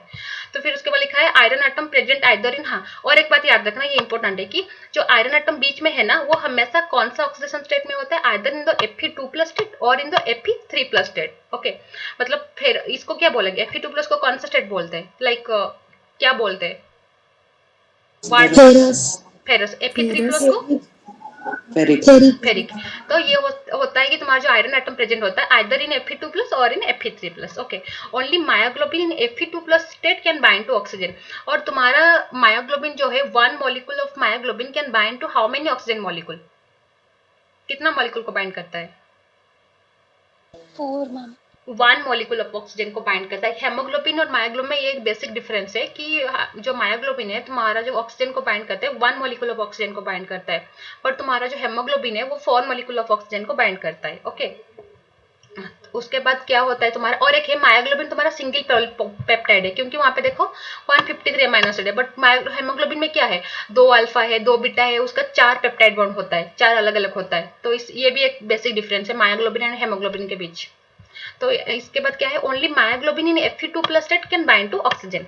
तो Fe2+ स्टेट मतलब जो फेरस स्टेट होता है, this can bind to oxygen, मतलब जब ये ऑक्सी मायोग्लोबिन फॉर्म करता है, ऑक्सीजन के साथ बाइंड होता है, तब भी वो Fe2+ स्टेट में ही बाइंड होता है। एंड जैसे कि मैंने बताया था, the main function of the myoglobin is to store the oxygen. Okay, muscle में हम लोग का जब जरूरत होता है मायोग्लोबिन उसको प्रोवाइड करेगा, तो storage mainly storage of the oxygen is provided, मतलब is mainly function by the main function of the myoglobin. Okay, then क्या होता है, आयरन एटम जो होता है उसका 6 कोऑर्डिनेट बॉन्ड होगा, तो वो बॉन्ड क्या होता है, 4 in the plane of the flat porphyrin ring. 4 porphyrin ring जो होता है उसमें 4 इन्वॉल्व होता है, और जो 2 बॉन्ड होता है वो परपेंडिकुलर होता है, जो कि हम लोग नेक्स्ट में देखेंगे। ये देखो फर्स्ट में देखो, ये पोरफायरिन आईएक्स है, जो तुम्हारा मायोग्लोबिन फॉर्म होने का पहले का स्टेज है, वो फर्स्ट स्टेज होता है पोरफायरिन आईएक्स। उसमें देख रहे हो ये, इसको बोलते हैं टेट्रा पायरोल रिंग भी बोल सकते हैं। ये वाला एक टेट्रा, ये एक पायरोल है, पायरोल ग्रुप है, ये एक पायरोल ग्रुप है, NH ग्रुप जो लगा हुआ है, ये एक पायरोल ग्रुप है, ये एक पायरोल ग्रुप है। जो P और M लिखा हुआ है यहाँ पे प्रोपियोनिक है, और V है तुम्हारा विनाइल, M है मिथाइल, तो यहाँ पे लिखा हुआ है विनाइल ग्रुप है, एक मिथाइल ग्रुप ऐसे है। फिर हम देखते हैं Fe, अब आ गया हेम ग्रुप, यहाँ पे अटैच हो गया तुम्हारा Fe2+। देखो ये देखो, ये यही स्टेज में ही तुम्हारा ये जो टोटल स्ट्रक्चर है मायोग्लोबिन का वो अटैच होता है तुम्हारा ऑक्सीजन के साथ। ओके, मतलब ये तुम्हारा जो स्ट्रक्चर है वो याद रखने का कोई जरूरत नहीं है, बस इतना याद रखना। इसमें से ये क्वेश्चन आ सकता है कि 1 myoglobin can bind to how many oxygen molecule. And और एक क्वेश्चन आएगा तुम लोग का मोस्ट प्रोबेबली कि जो तुम्हारा मायोग्लोबिन बाइंड होता है ऑक्सीजन मॉलिक्यूल को कौन सा स्टेट में, लाइक आयरन का कौन सा स्टेट में, वो होता है तुम्हारा आयरन का 2+ स्टेट में, फेरो स्टेट में अटैच होता है। इतना क्वेश्चन यहाँ से पॉसिबल क्वेश्चन इतना ही है।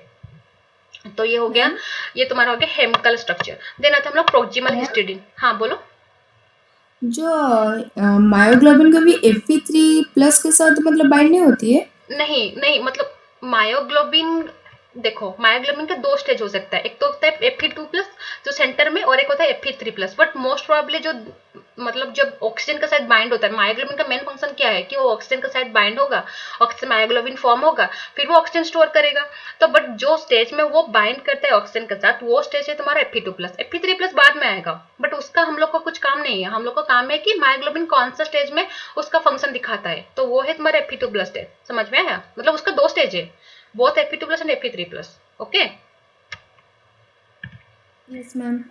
ओके तो देखो मैं लिखा है यहाँ पे Fe2+ ऑक्सीडेशन स्टेट में Fe2+ और Fe3+ हो सकता है, बट मायोग्लोबिन बाइंड करता है ऑक्सीजन को बस Fe2+ स्टेट में। ओके तो ये हो गया। फिर नेक्स्ट वाला जो मैं बताई थी कि कैसे क्या होता है, जो देखो ये सेंटर में आयरन है, वो उसका 6 कोऑर्डिनेट बॉन्ड होगा, तो ये 4 तुम्हारा नाइट्रोजन के साथ अटैच हो गया, जो पायरल रिंग के साथ अटैच हो गया है, और तुम्हारा जो 2 है अलग 2 बच गया है, वो एक होता है डायरेक्टली जो ग्लोबिन का जो हिस्टिडीन होता है उसके जो एन देखो, और एन टर्मिनल है एक, तो एन के साथ अटैच होगा, और एक तुम्हारा और एक हिस्टिडीन का प्रोक्सिमल, एक होता है तुम्हारा डिस्टल हिस्टिडीन और एक होता है प्रोक्सिमल, ये तुम्हारा होगा प्रोक्सिमल। ओके ये होगा तुम्हारा डिस्टल, तो डिस्टल हिस्टिडीन के साथ अटैच होता है, और एक प्रोक्सिमल हिस्टिडीन, प्रोक्सिमल हिस्टिडीन के साथ अटैच होता है वो 93 पोजीशन में अटैच होता है। मतलब अगर एक पेप्टाइड बॉन्ड जैसे ले लो, पेप्टाइड वाला स्ट्रक्चर ले लो, उसका 93 पोजीशन में जो हिस्टिडीन होता है उसके साथ अटैच होता है, और तुम्हारा जो डिस्टल हिस्टिडीन है वो 64 हिस्टिडीन के साथ अटैच होता है। ओके 64 नंबर हिस्टिडीन के साथ अटैच होता है। वो सब याद रखने का जरूरत नहीं है, पहले से बता रही हूँ, तो ये याद रखने की कोशिश भी मत करना बेकार में। तो ये हो गया, ये नॉर्मल स्ट्रक्चर है मायोग्लोबिन का, कैसे फॉर्म होता है, कैसे क्या होता है, ये सब है। फिर होता है binding of the oxygen with the myoglobin, जैसे कि मैंने बोला कि 1 myoglobin bind with the 1 oxygen molecule. Okay तो ये क्या होगा, अगर जब ये इसको क्या बोलेंगे, ऑक्सीमायोग्लोबिन MbO2 1 मॉलिक्यूल ऑफ ऑक्सीजन के बाइंड होने के बाद वो जब डिसोसिएशन होगा तो उसको क्या बोलेंगे हम लोग, Kd, मतलब डिसोसिएशन कांस्टेंट, वो क्या होता है सेपरेट हो जाएगा, 1 is Mb and another is oxygen. Mb मतलब मायोग्लोबिन, उसको मैंने शॉर्टकट में Mb लिखा है। तो फिर क्या होता है तुम्हारा Kd जो है डिसोसिएशन कांस्टेंट है, अगर Kd लो हो गया, सुनो, अगर डिसोसिएशन कांस्टेंट लो हो गया तो तुम्हारा जो एफिनिटी है तो बढ़ेगा या कम होगा, मतलब जो दोनों को मिलाने का जो आप वो डिसोसिएशन, हम लोग का जो दोनों को सेपरेट करने का जो फोर्स था वो कम हो गया, तो दोनों का जो जोड़ने का कैपेसिटी वो ज्यादा होगा कम होगा, ज्यादा होगा। ज्यादा होगा। तो ये हो गया तुम्हारा हायर एफिनिटी। अगर ये Kd तुम्हारा लो हो रहा है, तुम्हारा जो रिएक्शन है Mb+O2 वो फिर से रिवर्स हो जाएगा, मतलब MbO2 फॉर्म कर देगा। ओके समझ में आया ना क्या हो रहा है यहाँ पे? ओके तो अब लिखेंगे हम लोग Kd क्या होता है, मैंने तुमको बोला था कि हमेशा प्रोडक्ट बाय रिएक्टेंट होता है, तो प्रोडक्ट क्या होता है यहाँ पे Mb का कंसंट्रेशन इंटू O2 का कंसंट्रेशन डिवाइडेड बाय MbO2 का कंसंट्रेशन। अब हम लोग निकालेंगे यहाँ पे क्या है, MbO2 का कंसंट्रेशन लिखेंगे, MbO2 का कंसंट्रेशन कितना होगा, फिर यहाँ पे आ जाएगा Kd बस यहाँ पे डिवाइड हो जाएगा, इस तरफ आ जाएगा, तो ये हो गया तुम्हारा Mb का कंसंट्रेशन इंटू O2 का कंसंट्रेशन डिवाइडेड बाय Kd। इतना तो समझ में आ गया ना क्या हो रहा है यहाँ पे? फिर से देख लो, मुझे बताओ कहाँ पे समझ में नहीं आया।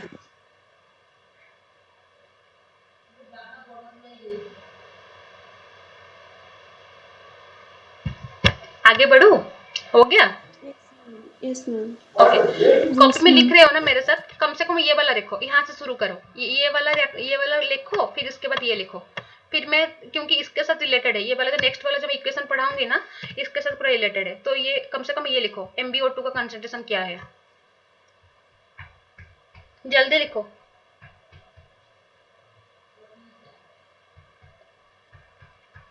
हुआ? हाँ मैम।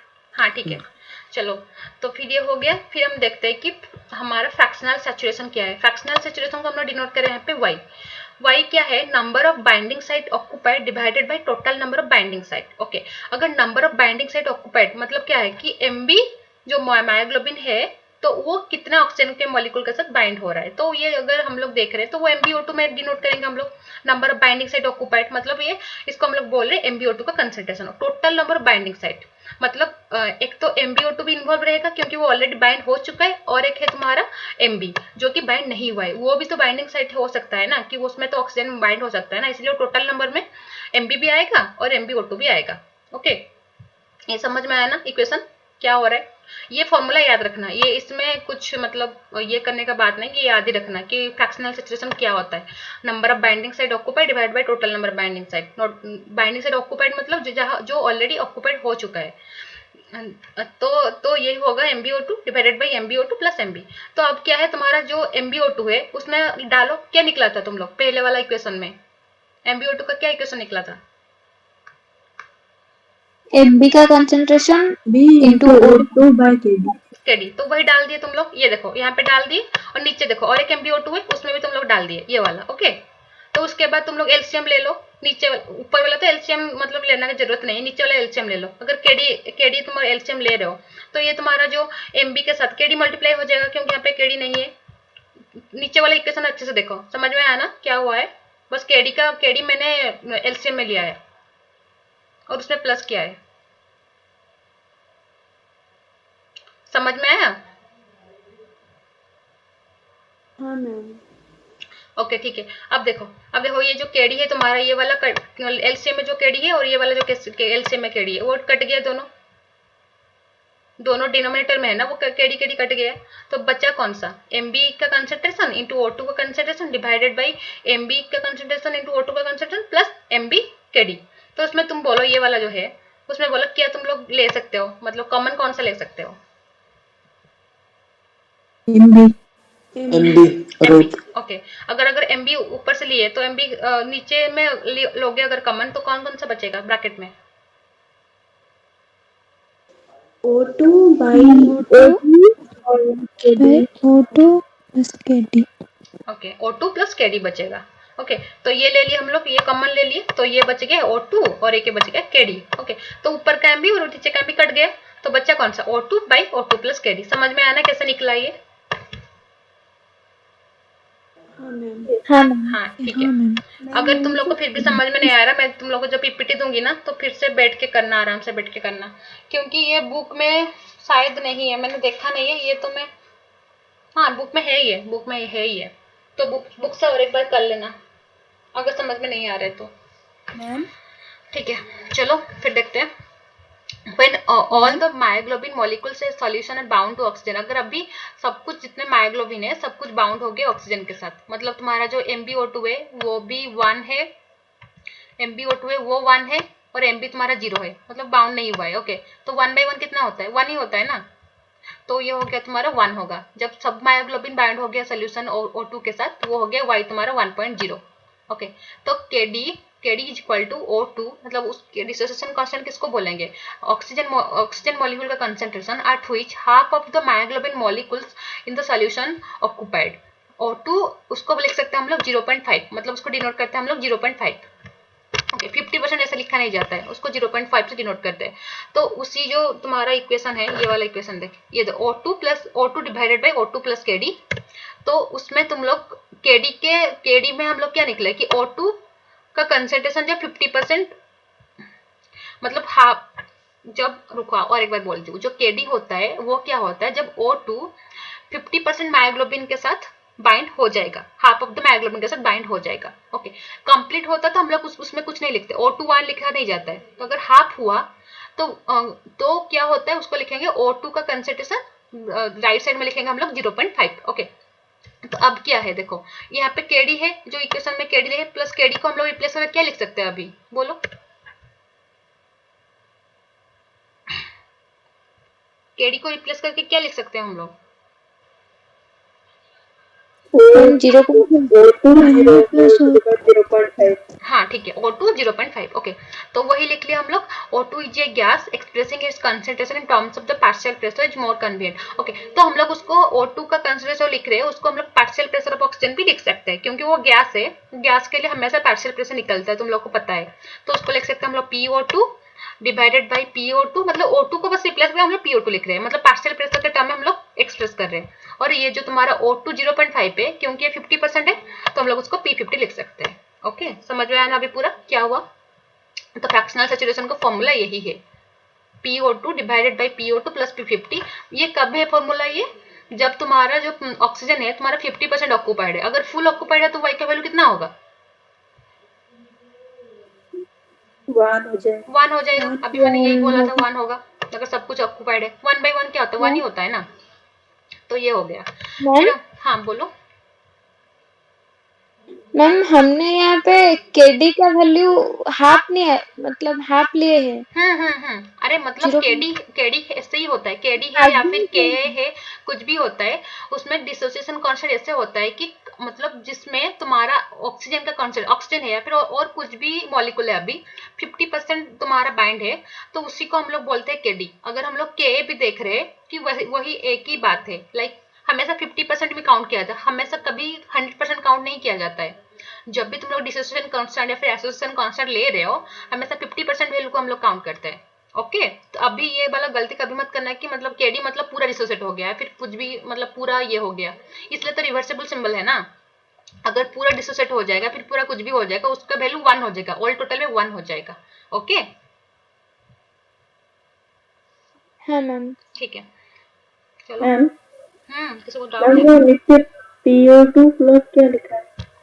PO2 प्लस P50, मतलब पार्शियल प्रेशर 50% में ले रहे हैं ना हम लोग, यहाँ पे ऑक्सीजन का 50% में ले रहे हैं ना, मतलब 50% ऑक्सीजन मायोग्लोबिन के साथ जो बाउंड हो रहा है उसको हम लोग केडी ले रहे हैं, बस केडी का वैल्यू को हम लोग रिप्लेस कर रहे हैं।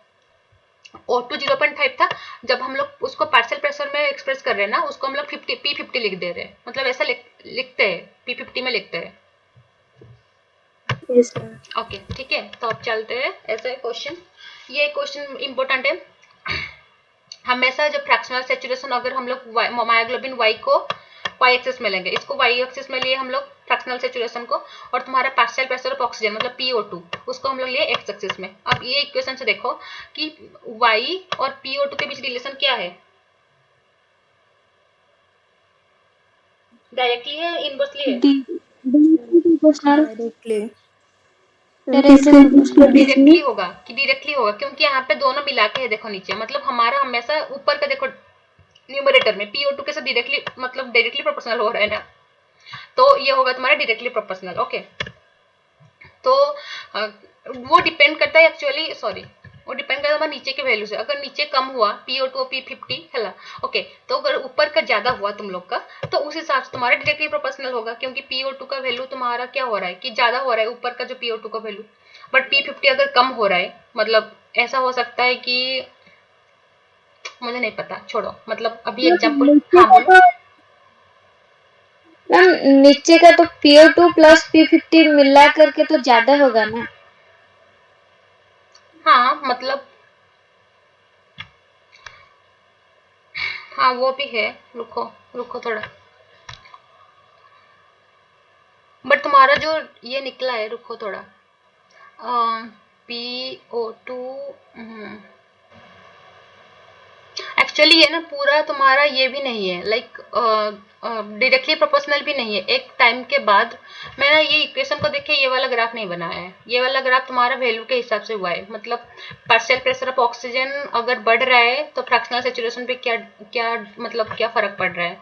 रुको, अरे सॉरी, ये वाला ग्राफ का ये वाला इक्वेशन मतलब ये वाला जो ये है उसका नहीं है, सॉरी मैंने गलत बोल दिया। ओके, तुम अभी क्या ले रहे हो एक्स एक्सिस में PO2, हम एक्स एक्सिस के थोड़ी ना ये ले रहे हैं, मतलब जो PO2 प्लस P50 मतलब पूरा तो नहीं ले रहे ना, बस PO2 ले रहे हैं ना, एक ही ले रहे हैं ना PO2, तो हम लोग एक्स एक्सिस में PO2 लेंगे, सॉरी PO2 लेंगे, और वाई एक्सिस में सॉरी वाई एक्सिस में वाई लेंगे फ्रैक्शनल सैचुरेशन, उसके हिसाब से देखेंगे अगर PO2 का वैल्यू हम बढ़ा रहे हैं तो वाई में क्या फर्क पड़ रहा है। ओके, तो वो इक्वेशन मतलब ये इक्वेशन के हिसाब से ये वाला ग्राफ नहीं है, तो ये भूल जाओ, मतलब ये अलग है। ओके, तो ये हुआ कि देखो अब अगर पार्शियल प्रेशर ऑफ ऑक्सीजन 25 है, तो हम देखें कि उसका सॉरी 25 पे कुछ नहीं है, वहाँ पे 0.5 अभी ये हो गया यहाँ पे, अगर इसके हिसाब से, रुको सॉरी ये इसके हिसाब से ये होगा, हाँ, तो 25 में अगर होगा, लाइन रुको ड्रॉ नहीं हो रहा है, तो 0.5 और 1.0 के बीच होगा तुम्हारा fractional saturation.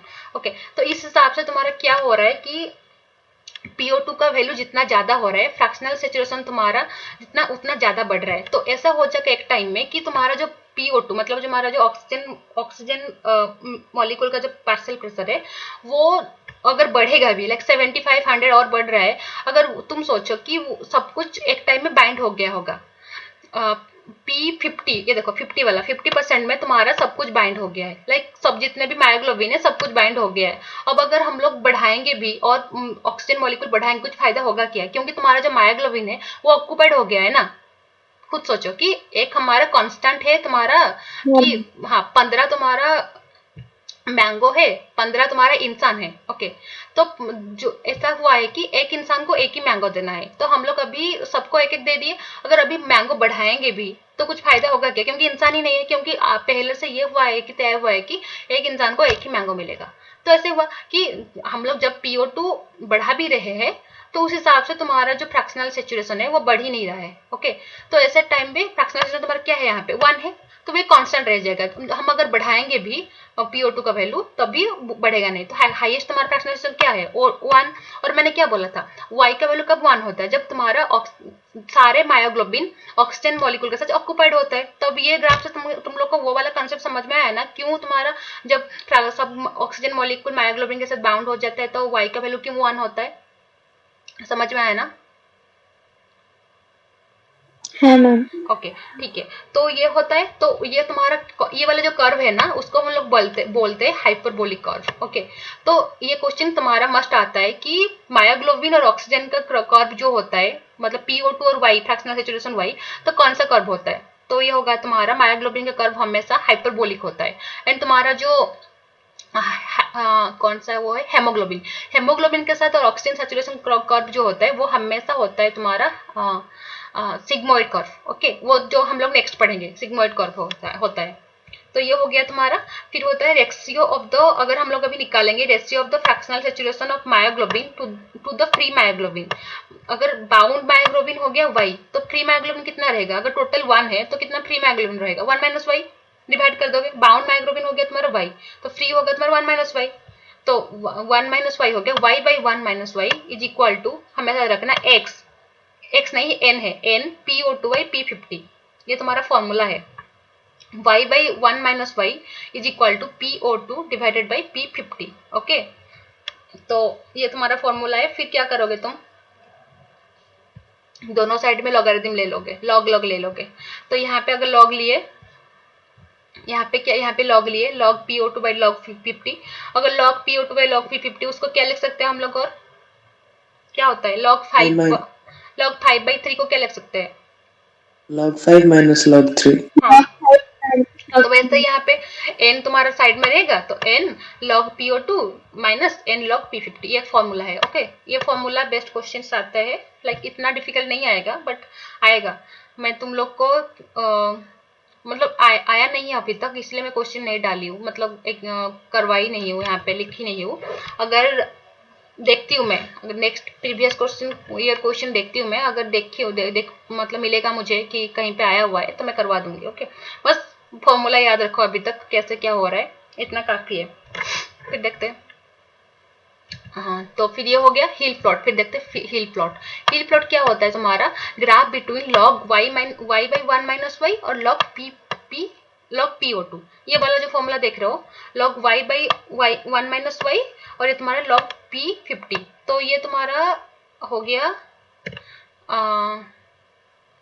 log PO2। Okay, log PO2 के बीच जो ग्राफ होता है उसको बोलते हैं हम लोग हिल प्लॉट। हिल प्लॉट क्या होता है, log Y/1 - Y रहेगा तुम्हारा Y एक्सिस में, एक्सिस में तुम्हारा कौन सा रहेगा log PO2, मतलब पार्शियल प्रेशर ऑफ ऑक्सीजन का log जो रहता है। अब ये इक्वेशन से ये रिलेट करो कि कौन सा directly proportional, log Y/1 - Y से log PO2 डायरेक्टली प्रोपोर्शनल है या इनडायरेक्टली प्रोपोर्शनल है,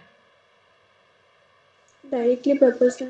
तो ये डायरेक्टली प्रोपोर्शनल तुम्हारा स्ट्रेट कर्व रहेगा। ओके, तो हमेशा याद रखो n का वैल्यू जब 1.0 होता है, तो यहाँ पे देखो ये जो स्लोप होता है, n मतलब यहाँ पे स्लोप है, यहाँ पे स्लोप का वैल्यू कितना है, यहाँ पे 1 है। ओके, तो हमेशा इतना याद रखो कि मायोग्लोबिन का जो कर्व होता है उसमें हिल कोएफिशिएंट मतलब तुम्हारा n 1.0 होता है। ओके, तो n अगर ग्रेटर देन 1 हुआ वो पॉजिटिव कोऑपरेटिविटी, n अगर 1 हुआ उसमें कुछ कोऑपरेटिविटी नहीं है, n अगर लेस देन 1 हुआ वो होता है तुम्हारा नेगेटिव कोऑपरेटिविटी। ये क्वेश्चन भी आता है जो मैं बोल दूंगी अभी क्या होता है, हेमोग्लोबिन में बोल दूंगी। यहाँ पे लिखा हुआ है, रुक जा दिखाती हूँ, लिखी हूँ यहाँ पे, ये वाला देखो, ये देखो if n is equal to 1 then equation describes hyperbola, जो कि हम लोग का मायोग्लोबिन के अभी पढ़ा ना हम लोग मायोग्लोबिन में क्या होता है, हाइपरबोला होता है। आज in the case of myoglobin and oxygen binding reaction it's said to be non cooperative. ये हो गया तुम्हारा नॉन कोऑपरेटिव। ओके, तो फिर मतलब कोऑपरेटिविटी 0 है। ओके, तो उसके बाद एन अगर लेस देन 1 हुआ है, मतलब तुम्हारा हील कोफिशिएंट जो एन है वो अगर लेस देन 1 हुआ, वो हो गया तुम्हारा नेगेटिव कोऑपरेटिविटी। वो किसमें होता है, binding of the ligand to one side decreases the affinity to the other side of the ligand binding. मतलब ऐसा है कि अगर अभी एक एंजाइम है, ओके, उसका एक साइट होगा, वहां के आगे तुम्हारा प्रोटीन बाइंड होगा। ओके, उसमें अभी क्या होगा, उसमें ऐसे 3-4 साइट होगा। तो अगर वन कोऑपरेटिविटी मतलब क्या होता है कि अगर एक साइड पे एंजाइम का एक साइड पे आके एक प्रोटीन बाइंड हुआ, तो अगर और एक प्रोटीन आएगा तो वो एफिनिटी बढ़ जाता है। लाइक अगर जितना एनर्जी तुम्हारा प्रोटीन एक प्रोटीन को फर्स्ट वाला साइट में लगने के लिए लगा था, लाइक जितना टाइम लगा था, फिर जितना एफिनिटी बढ़ा था, उससे और ज्यादा एफिनिटी बढ़ जाता है सेकंड के लिए। सेकंड में जितना लगता है, थर्ड में और ज्यादा बढ़ जाता है, जो कि तुम्हारा इसमें नहीं है, मायोग्लोबिन एंड ऑक्सीजन में नहीं है। मायोग्लोबिन एंड ऑक्सीजन में क्या होता है, उसमें नॉन कोऑपरेटिव है। मतलब अगर एक मायोग्लोबिन का अगर ये एक मायोग्लोबिन मॉलिक्यूल है, उसका ग्लोबिन पार्ट में अगर एक ऑक्सीजन मॉलिक्यूल बाइंड हुआ, तो अगर उसमें और एक पार्ट होगा, लाइक मायोग्लोबिन का होता तो नहीं है, मायोग्लोबिन में क्या होता है, एक ही पार्ट होता है, उसमें एक ही ऑक्सीजन बाइंड होता है। अगर उसमें और एक भी पार्ट होगा तो उसमें अगर ऑक्सीजन बाइंड होगा और एक मॉलिक्यूल, वो हेल्प नहीं करेगा। लाइक वो फर्स्ट के साथ इंडिपेंडेंट है। लाइक फर्स्ट अगर बढ़ता है, अफिनिटी बढ़ेगा। सेकेंड कोऑपरेटिव में क्या होता है कि अगर फर्स्ट में बाइंड हुआ, तो सेकेंड में अगर नेक्स्ट वाला मॉलिक्यूल बाइंड होता है, उसमें अफिनिटी और ज्यादा बढ़ जाता है, मतलब इजी हो जाता है मॉलिक्यूल बाइंड होने से। देखिए हेमोग्लोबिन में क्या है, चार मॉलिक्यूल होता है, ऑक्सीजन बाइंड होता है। वन ऑक्सीजन मॉलिक्यूल बाइंड होने के लिए जितना एफिनिटी चाहिए होता है, सेकेंड मॉलिक्यूल जब बाइंड होता है तो ऑटोमेटिक में जो एफिनिटी होता है ना, वो बढ़ जाता है। थर्ड वाला क्या होता है, और जो थर्ड वाला ऑक्सीजन बाइंड होता है वो और ज्यादा एफिनिटी बढ़ जाएगा। जो फिर फोर्थ वाला आएगा वो और ज्यादा बढ़ जाता है। उसको बोलते हैं हम लोग कोऑपरेटिविटी। मतलब कोऑपरेटिव क्या होता है कि हम लोग एक साथ रहेंगे, दोस्त बन के रहेंगे, एक दूसरे को हेल्प करेंगे। कोऑपरेटिव मतलब वही होता है कि एक दूसरे को हेल्प करेंगे। वन ऑक्सीजन मॉलिक्यूल बाइंड होने के बाद और एक अगर मॉलिक्यूल आया, तो वो एफिनिटी और ज्यादा बढ़ेगा, ऐसे ऐसे बढ़ते जाएगा। ओके, जो कि हमारा इसमें नहीं है, मायोग्लोबिन ऑक्सीजन वाला इसमें नहीं है, क्योंकि उसमें n=1 है। तो क्वेश्चन ये मस्ट है, लाइक हमेशा आता है कि अगर मायोग्लोबिन जो बाइंड होता है ऑक्सीजन मॉलिक्यूल के साथ, वो कौन सा कोऑपरेटिव दिखाता है, like negative cooperativity, positive cooperativity या फिर नॉन कोऑपरेटिव। तुम बोलो कौन सा है, कौन सा है, नॉन कोऑपरेटिव। नॉन कोऑपरेटिव है। अगर हेमोग्लोबिन में क्या होता है तुम्हारा, पॉजिटिव कोऑपरेटिविटी। ओके, इसमें वहां पे n=1, जो कि हम लोग अभी पढ़ेंगे, n=4 होता है। 4 मॉलिक्यूल ऑफ ऑक्सीजन मतलब 4, n=4। अगर 1 मॉलिक्यूल ऑफ ऑक्सीजन है तो वो n=1। ओके, जो कि मायोग्लोबिन में है। तो ये हो गया तुम्हारा, यही हुआ n=1। तो यहाँ पे ये है नॉन कोऑपरेटिव। ओके, तो ये खत्म हो गया। हेमोग्लोबिन आज नहीं पढ़ते, हेमोग्लोबिन नेक्स्ट क्लास में पढ़ेंगे। हेमोग्लोबिन, फिर ऑक्सीजन ट्रांसपोर्ट कैसे होता है, उसका कर्व कैसे होता है, हील इक्वेशन पढ़ेंगे। फिर इफेक्ट क्या होता है, पीएच का इफेक्ट क्या होता है, बिस फॉस्फोग्लिसरेट का इफेक्ट क्या होता है, इफेक्ट ऑफ टेम्परेचर। हेमोग्लोबिन तो हमेशा आता है क्वेश्चन, मतलब हेमोग्लोबिन का इफेक्ट से हमेशा आता है। पीएच अगर बढ़ गया तो क्या पड़ेगा, मतलब क्या फर्क पड़ेगा ऑक्सीजन सैचुरेशन कर्व पे। लाइक ये वाला जो तुम्हारा कर्व है, ये वाला जो कर्व है, वो राइट शिफ्ट होगा या फिर लेफ्ट शिफ्ट होगा, वो पढ़ेंगे नेक्स्ट क्लास में। फिर मायोग्लोबिन, देखो मायोग्लोबिन ये तुम्हारा है कि हाइपरबोलिक, यहाँ पे दोनों दिखाया है, देखो तुम खुद देखो, यहाँ पे देखो ये वाला हाइपरबोलिक कर्व है, ये वाला देखो सिग्मोइड है। देखो डायरेक्ट स्टार्ट नहीं हुआ ना, ऐसा करके स्टार्ट हुआ है, ऐसा करके स्टार्ट हुआ है। सिग्मोइड मतलब बैक्टीरियल ग्रोथ का कौन सा कर्व होता है, सिग्मोइड। Okay, very good. तो ऐसे ही हेमोग्लोबिन का भी सिग्मोइड होता है। पहले तो कौन सा कितना फेज होता है बैक्टीरियल ग्रोथ में, कितना फेज होता है, जो सिग्मोइड होता है कितना फेज होता है, 3 फेज होता है ना, लैग लॉग फेज होता है, ऐसा होता है ना। लैग और लॉग। हाँ, और एक क्या होता है, लैग और लॉग मैम पेज होता है। पढ़ते हैं। तो वही हुआ। तो ऐसे भी यहाँ पे भी ऐसे होता है। पहले तो सैचुरेशन ऐसे होता है कि लैग मतलब क्या है तुम्हारा कि थोड़ा मतलब कॉन्स्टेंटली बढ़ता है। फिर लॉग मतलब तुम्हारा एक्सपोनेंशियली बढ़ जाता है, मतलब बहुत ज्यादा बढ़ जाता है। फिर उसके बाद कांस्टेंट, मतलब तुम्हारा, और जैसे कि मायोग्लोबिन में हुआ था कि हम लोग बढ़ा रहे हैं, लाइक हम लोग यहाँ पे ऑक्सीजन मॉलिक्यूल का सैचुरेशन बढ़ा रहे हैं, बट क्योंकि हेमोग्लोबिन का सब जितने भी साइड्स है वो सब ऑक्यूपाइड है, वो अगर हम लोग ऑक्सीजन मॉलिक्यूल का मतलब बढ़ाएंगे, मॉलिक्यूल्स भी बढ़ाएंगे, तो भी कुछ फायदा नहीं होगा, वो तुम्हारा हो जाएगा कांस्टेंट फेज। ओके, तो ऐसे होता है तुम्हारा हेमोग्लोबिन में, पहले तो कॉन्स्टेंटली बढ़ता है, मतलब हेमोग्लोबिन मॉलिक्यूल बढ़ा रहे, ऑक्सीजन मॉलिक्यूल भी बढ़ा रहे, दोनों साथ में बढ़ रहे हैं, दोनों साथ में बाइंड होकर हेमोग्लोबिन फॉर्म कर रहे हैं। फिर क्या हो रहा है तुम्हारा लॉग फेज, क्या है एक्सपोनेंशियल, मतलब क्या हो रहा है, ऐसे हो रहा है कि हेमोग्लोबिन का मॉलिक्यूल बहुत ज्यादा बढ़ा दिया, फिर ऑक्सीजन मॉलिक्यूल का अमाउंट बहुत ज्यादा बढ़ा दिए, तो उस हिसाब से तुम्हारा जो ऑक्सी हेमोग्लोबिन फॉर्म होने का चांसेस है वो बहुत ज्यादा बढ़ जाएगा वैसे। तो उसके बाद तुम्हारा ऐसे होगा कि पूरा सब कुछ ऑक्यूपाइड हो गया होगा, पूरा कांस्टेंट ऐसे आ जाएगा। तो हेमोग्लोबिन का हमेशा क्या होता है तुम्हारा एन इज ग्रेटर देन 4, मतलब तुम्हारा पॉजिटिव कोऑपरेटिविटी, और क्या होता है तुम्हारा सिग्मोइड कर्व होता है, जो कि मायोग्लोबिन में क्या होता है तुम्हारा non cooperative. Negative cooperativity non cooperative है, मतलब तुम लोग कंफ्यूज मत होना, क्योंकि नेगेटिव मतलब n is less than 1, non मतलब n is equal to 0, okay sorry n is equal to 1। Okay, तो एन इज इक्वल टू 1 किस पे होता है, मायोग्लोबिन वाला कर्व में होता है तुम्हारा N is equal to 1। Okay, अब सब कुछ क्लियर हुआ ना, आज क्लास में कुछ मतलब ऐसा है कि जो कुछ समझ में नहीं आया या फिर कुछ भी?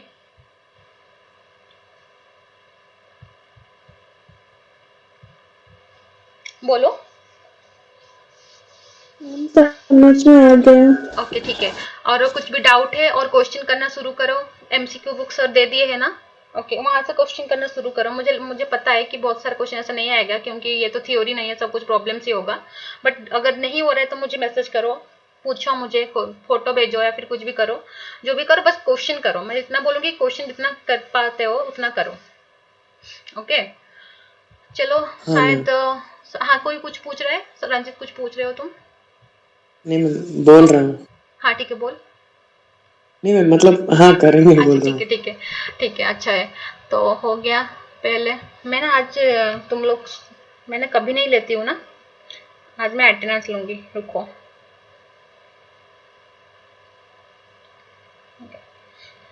सत्या सर आप यहाँ पे हो?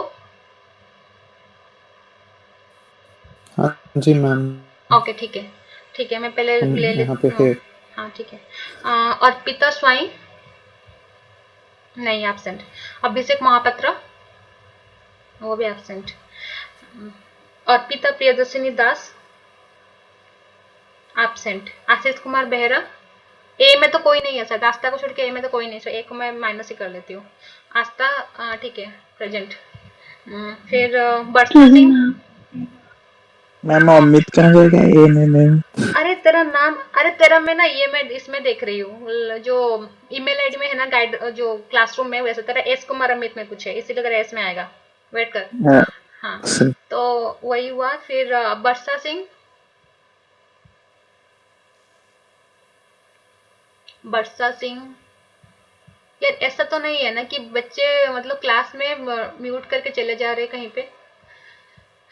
बरसा सिंह। Yes ma'am. अच्छा ओके ठीक है, प्रेजेंट है फिर, ठीक है। फिर गायत्री परिडा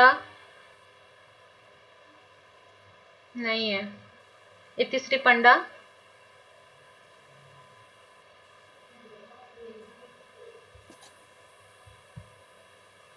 नहीं है। देन ज्योतिश्री दास, ज्योतिश्री माझी